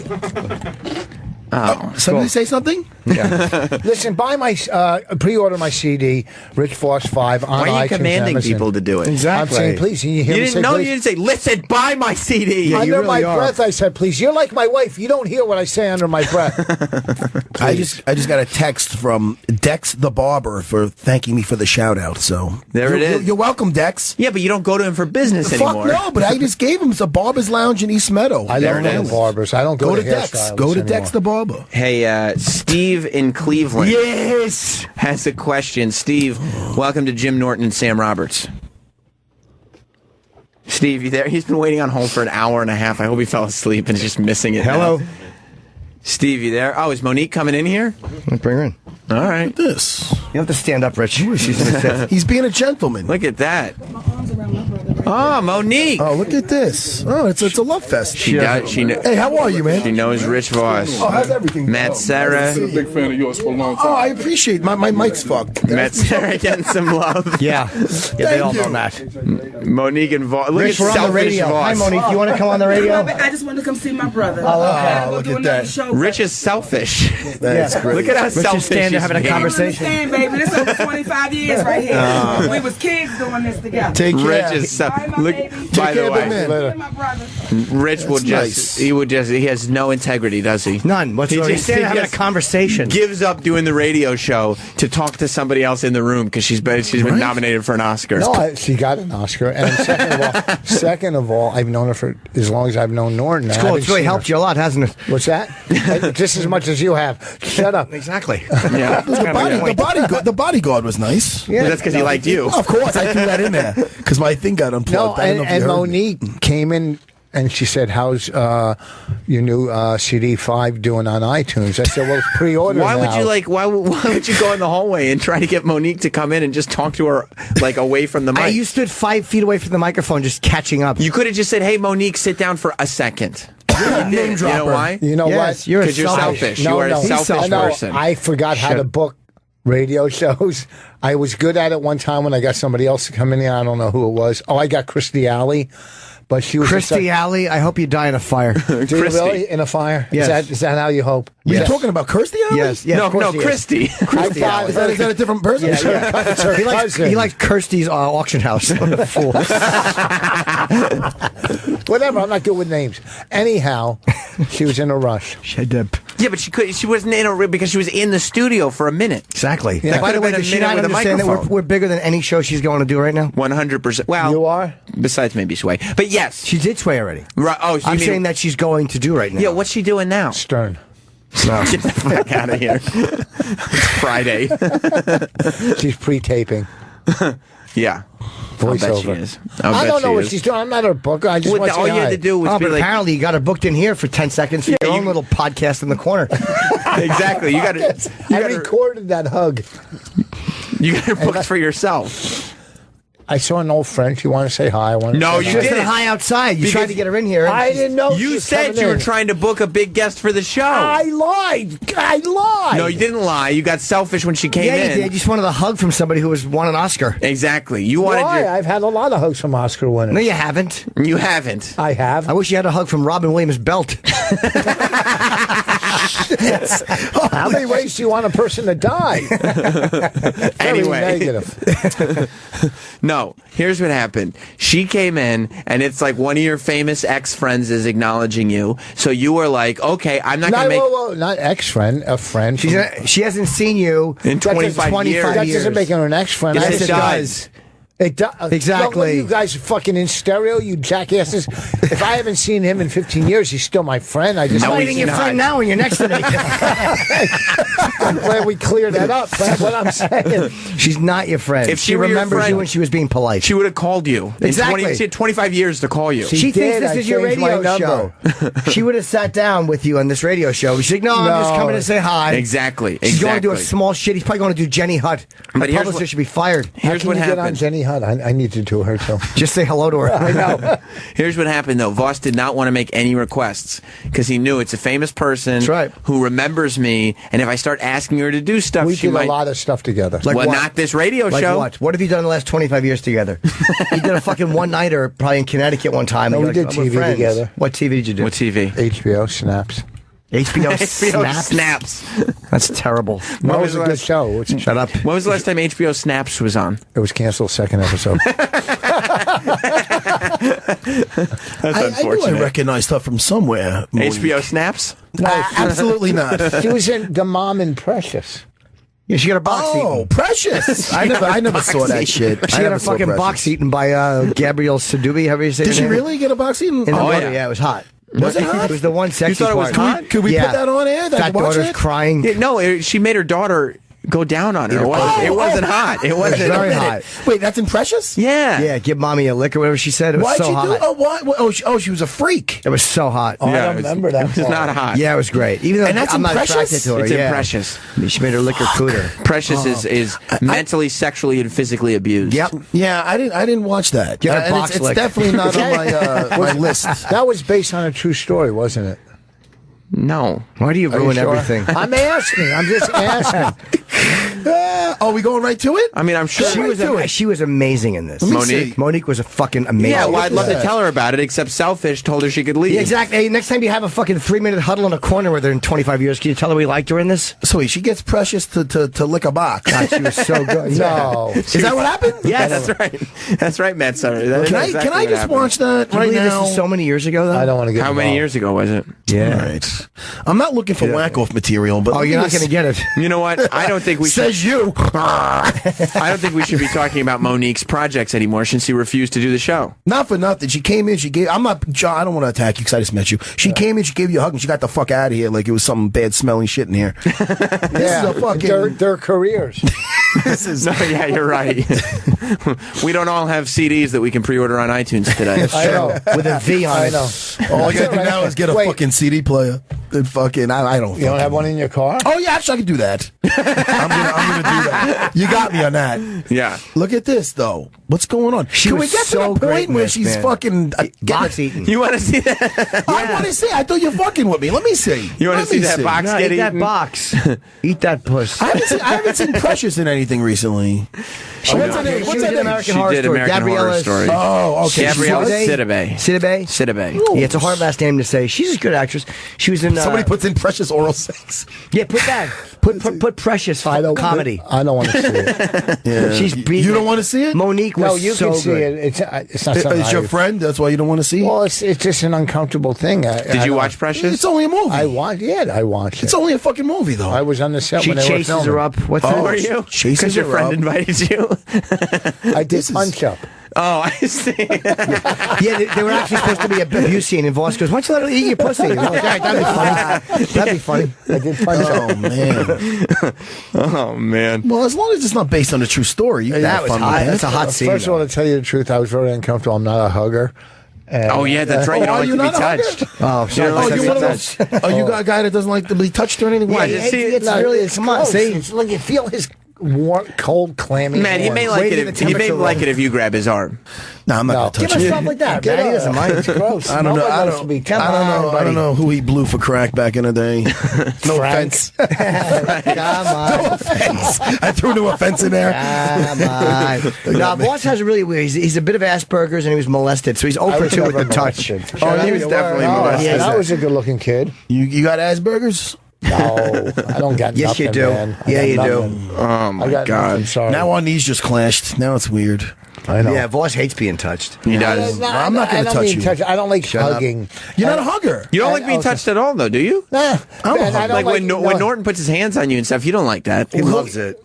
his hands. Yeah, it's What true. if he bleeds? That's no, you're right. You're right. What if he Yeah, you got a And family. Here's another thing too. You wear I don't like when people call and don't know you to go love you. Yeah, I No don't one's like- ever said that to you. I don't like that. Wait, people, what? Like I do when I do my radio show. Yeah. They'll call in and they'll go, "Hey, I love you," or on, we love you. Oh, so, Yeah, so you know- you shit on your fans then? No, I say if they say, "Hey, we think you're talented, we like what you do," but I love. Well, my are these kids. the fantasies, the things you wish people would say to you someday?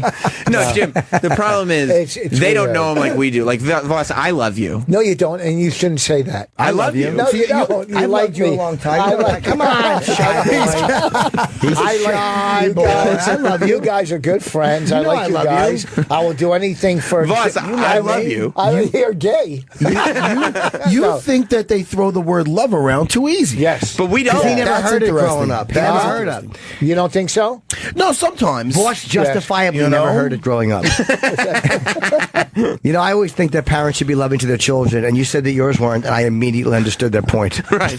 He didn't deserve it. Not you're at all. saying. He it was fair that he got no love. Voss, don't listen to Jim over there. I love you. I love you. you And too. you're affectionate with your kids. Very. Yeah. Yeah. That's Overly. I broke the chain. I love you. I broke the chain of dysfunction. Yeah. Oh, I that's broke the good. chain of Hey, dysfunction do for my that. family. I love you. You need to do that. Yeah. Because if your parents treated you shitty and then you did that to your Well, kids. it's that my parents, It's a going chain through of a Come on. divorce. I love you, Rich. The thing is, Come here, baby boy. Why are you so squirmy when he's touching you? I know. What's I going He on? loves you, Rich. Why won't you let him first touch of you? all, He got out of his seat. He looks like a little bird. It's just he's a creepy. That's true. I'm man. trying to peck away He's at your a fucking- insecurity. You Matt. fucking little buzzard. You just met Voss, but don't you? Yeah. You love him, right? I'm gonna say I definitely like the guy. But are you starting to kind of love him? Love it. I don't throw that word. I love Jimmy. I have a strong like for Sam now. Oh, thank you very 'Cause I much. do like Sam. Thank I do. you. I can tell right away. And let me tell you, I know he's shitting on your thing right here. I think you guys are awesome together, and I'm not kissing Thank ass you. because I'm Oh, in thank here. you. You know what I mean? Thank you. And I don't want to make it awkward because with the whole thing with the OP. And first of all, how great is it that fucking chick walked off your show and now you got like fucking 500,000 hits on YouTube? I watched Nancy that. Grace? I told Jimmy the other day. I saw that the other day, and I thought it was fucking phenomenal. Yes, it was great. It cemented our show. It can't be bad for business. No, It's great for business. And then she went on The View. Did you hear she went on The View? No. She went on The View, and she goes, first of all, she said she almost cried. Which is bullshit. She didn't even come close. Yeah. And second of all, she would have cried if she had stayed around because we would have brought up her farting on the air and her boob. titty popping out. Wait, she farts on the air? She did fart on the air. Wait, in here? No, on her show. And who she smelled the passed seed gas. afterwards? And Sick fucks. when she was on Dancing with the Stars, her titty came out. We definitely would have brought that up. Wait, now, not to be a pervert, how does that look? Not good. Yeah, No, get it that up doesn't. for me. Let me see that, please. It doesn't. Oh, Get why it up. am I making? I'm a guest. Adrian Why am I told making her. demands like a fucking asshole? You should. You're Matt Sarah. You boss that kid around. Adrian. Put that nip on what's the up? screen. Yeah, Matt wants something. But yeah, she went on The View. Let me see her titty. She went on The View, and she goes, she was like, well, I thought I was doing a morning show. I didn't know I was doing Beavis and Butthead. Oh, that's yeah. not, At least we keep our tits in our shirt. Look at that big pink nip popping That's actually out. a nice nipple. That looks like one of Norton's Let me see that liver fucking. marks. Let me see that spots, you fucking. Can you blithering make that idiot. bigger? Those are marks. Let me see. I love you, man. I love you. Oh, now it's blurred out. Oh, boss, we're just kidding around. We love you. I love you. A lot of love for my baby boy. She seemed a little uptight. Yeah, Oh she my did. God, yeah. Yeah, she did. It's because her nostrils are way too big for her But, nose. like, I Well, saw that's because her snout, you mean? Her snout. Wow, Her she has nostrils those are too big big for her nips. She snout. has a fucking pepperoni. Nice big, nice Right? big areolas, Right? right? Yeah, she does. Would you suckle on them? You bet I would. The whole time her tiny hands were jerking my dick. Grab my dick with Jimmy would fucking hate fuck her. She had small hands, hooves, little yeah, she hoovies. had little teeny hands. Little hoovies. Yeah, little cloven hooves. Yeah. Hands like the Jersey Devil. See, we're making fun of her, calling her a pig. You didn't call her that on the show. I saw some of the interview online. What'd you For like think? 12 minutes. How fast could you have tapped that? I love you. Because I came in late. It was my. What did you think when you saw it online? I don't know. I just thought it was just like a regular morning interview. Mm-hmm. I didn't see the whole thing. I thought, Oh, my God. I didn't see the whole thing. So what I saw was when she started getting mad, talking. So all what did you sudden. think of it? I thought it was good.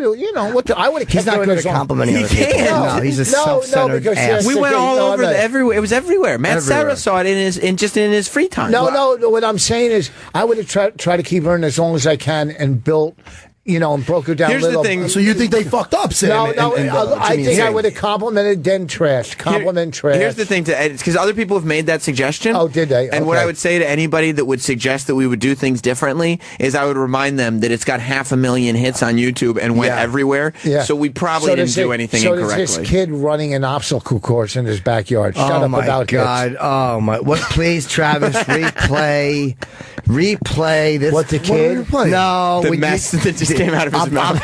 Obstacle course. I said obstacle course. No, you You really made a didn't. mistake You're not so before. smart now, are you?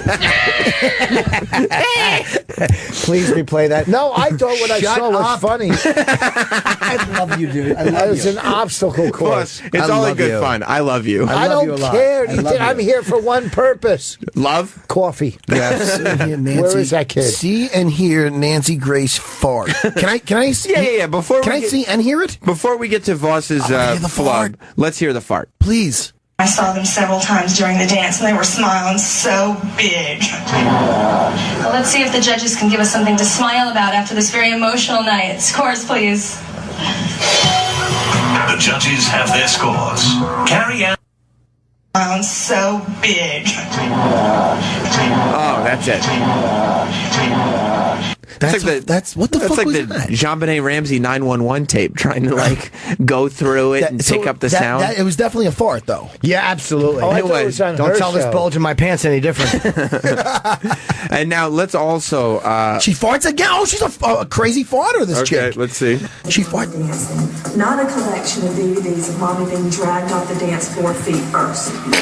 No, is that a joke? That's fake. I believe You that know was what? fake. She's That I the kind of believe was person. fake. You're right. Sounded like one of Jimmy's. I would attack her from the beginning because she's just not likable. She's not likable, is That's she? right. No. So Not I like think you, not boss, who is lovable. lovable. We love you, man. she's not that. She's not likable. I don't know. So yes, Hey, let's go to Tef Box for comment. Tef, how do you feel about Rich Voss? I don't care. Well, I got the clip if you want to hear it. Well, how do Cool. you, but That's as good first- as we're going to get from Travis. The light in the tech box went on recently, too. It's cool to get like the inside look at the light. What, What, just now? Just, yeah. You want me to put it back on? Let the fans, hold on. The fans would. It's like the fucking You know what? the Wizard of Oz back If here. the light is on, let's put it on. Except he's stupid. Tef Cam Live. If you go to Facebook Hold on, not or yet. Snapchat. On the count of three, I'm videotaping. Okay, put the Tef box light on. Holy shit. Oh my God, there he is. There he is. The Tef box light is on. Now quickly turn it off. I didn't realize what you looked like. Thank you very much. Tef laughs, and the tape is done. We're Okay. Snapchatting and a good one, Instagramming at Jim and Sam Show. Yeah, quickly. Let's get the Tef box light up. Now why are you scowling at me when I say that, Rich? Yeah, why are you scowling? We love you, man. I'm thinking of bad thoughts. Oh, no. All right, well, let's Bad find out thoughts. what you were thinking of earlier. Let's hear him say obstacle course. Yes. Yeah. So we probably didn't there's do anything so incorrectly. there's this kid running an obstacle course in his backyard. You're not so smart now, are you? I said obstacle. No, you Yes, didn't. you said obstacle. You put 4 C's in a Q in there. There's this kid running an obstacle course in his Obstacle. backyard. Oh, God. So I left out the T. You said obstacle. I said obstacle. No, you said obstacle. I You know said what? obstacle. Let's, One more let's time. take it to the tape. Sometimes you. Hang on, sorry. No, it's okay.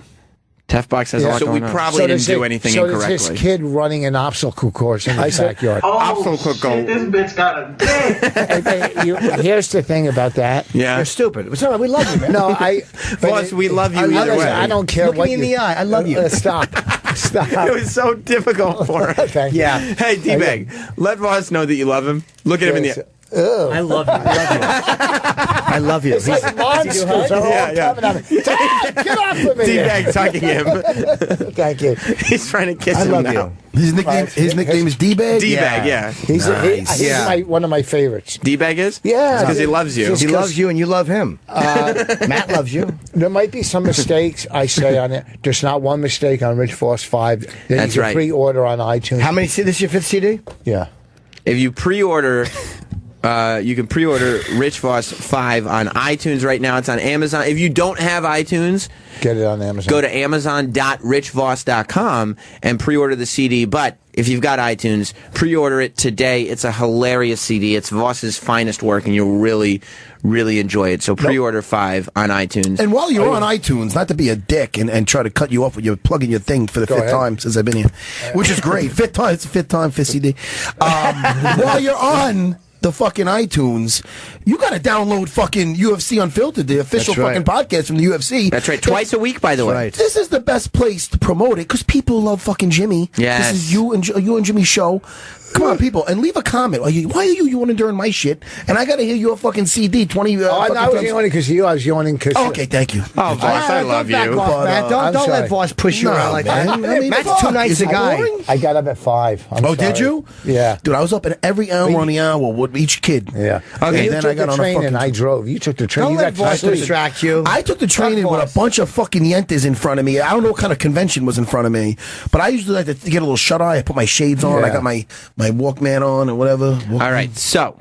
Good to bring us out of that, Sam. I don't know where the Yeah, fuck we we're went into going. transportation time Yeah, with Matt that's and no Rich. good. You are good at the segue Now, where do shit. I get this on YouTube? Because I want to listen to it when It's I get on home. iTunes. It's a iTunes, not podcast. YouTube, you yutz. No, I think he's thinking of Dana White looking for a fight. Yes, Yeah, that's you're going on creating, the- creating Yeah. obstacles. All right. Good. All right. All right, Dana White looking for a fight is on iTunes, it's on YouTube. Yes. But on iTunes, you can get UFC Unfiltered twice a week with Jim and Matt Serra. Also, November 2nd. Yeah, I have a question. November 2nd at the Village Underground, 10 p.m. with the New York Comedy Festival, we'll be doing Will You Bang 'Em? My Wife Hates Me production. It's going to be great comics. It will. Go to Comedy Cellar. Get your tickets, $10, November 2nd. I promise you, good time. It is going to be good. I'm out. You Norton, if you want to get tickets to the special, They are available. Just go to jimnorton.com. There's an email link. Samantha Black, very, very efficient. These will go pretty quickly. December the 17th, it's a week before Christmas. I'm shooting here in New York on a Saturday night at the Skirball at NYU. It's an amazing theater. And I also have dates in Philadelphia, Fort Lauderdale, Doylestown, and I think a couple of the cities coming up to warm up. So you're in New York. You said the 17th? Yeah, December 17th, yeah.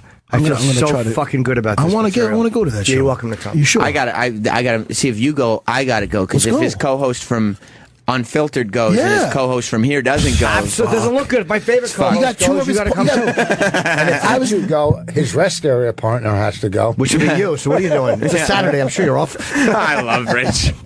I love you too, man. Oh, enough with your fucking corniness. And make sure you set your DVRs or you stay up till 3 o'clock in the morning, because tonight at 3 a.m. on Fox News, both Jim and myself are on Red Eye with Tom Shalhoub, who we found out last night is a fan of this morning show. No, I thought you were going to say something else. So the AN came after fan. It's like I always thought. So watch Red Eye tonight with Jim and me and get all these projects. Everything's good.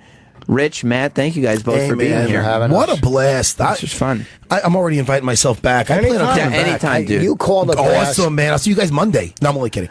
You You guys called said that's a blast, fucking great, I though. called it inconvenience. Yeah, well, you also call things an obstacle course. So. We'll see you on Monday. Watch Red Eye tonight. Goodbye. This has been Jim Norton and Sam Roberts.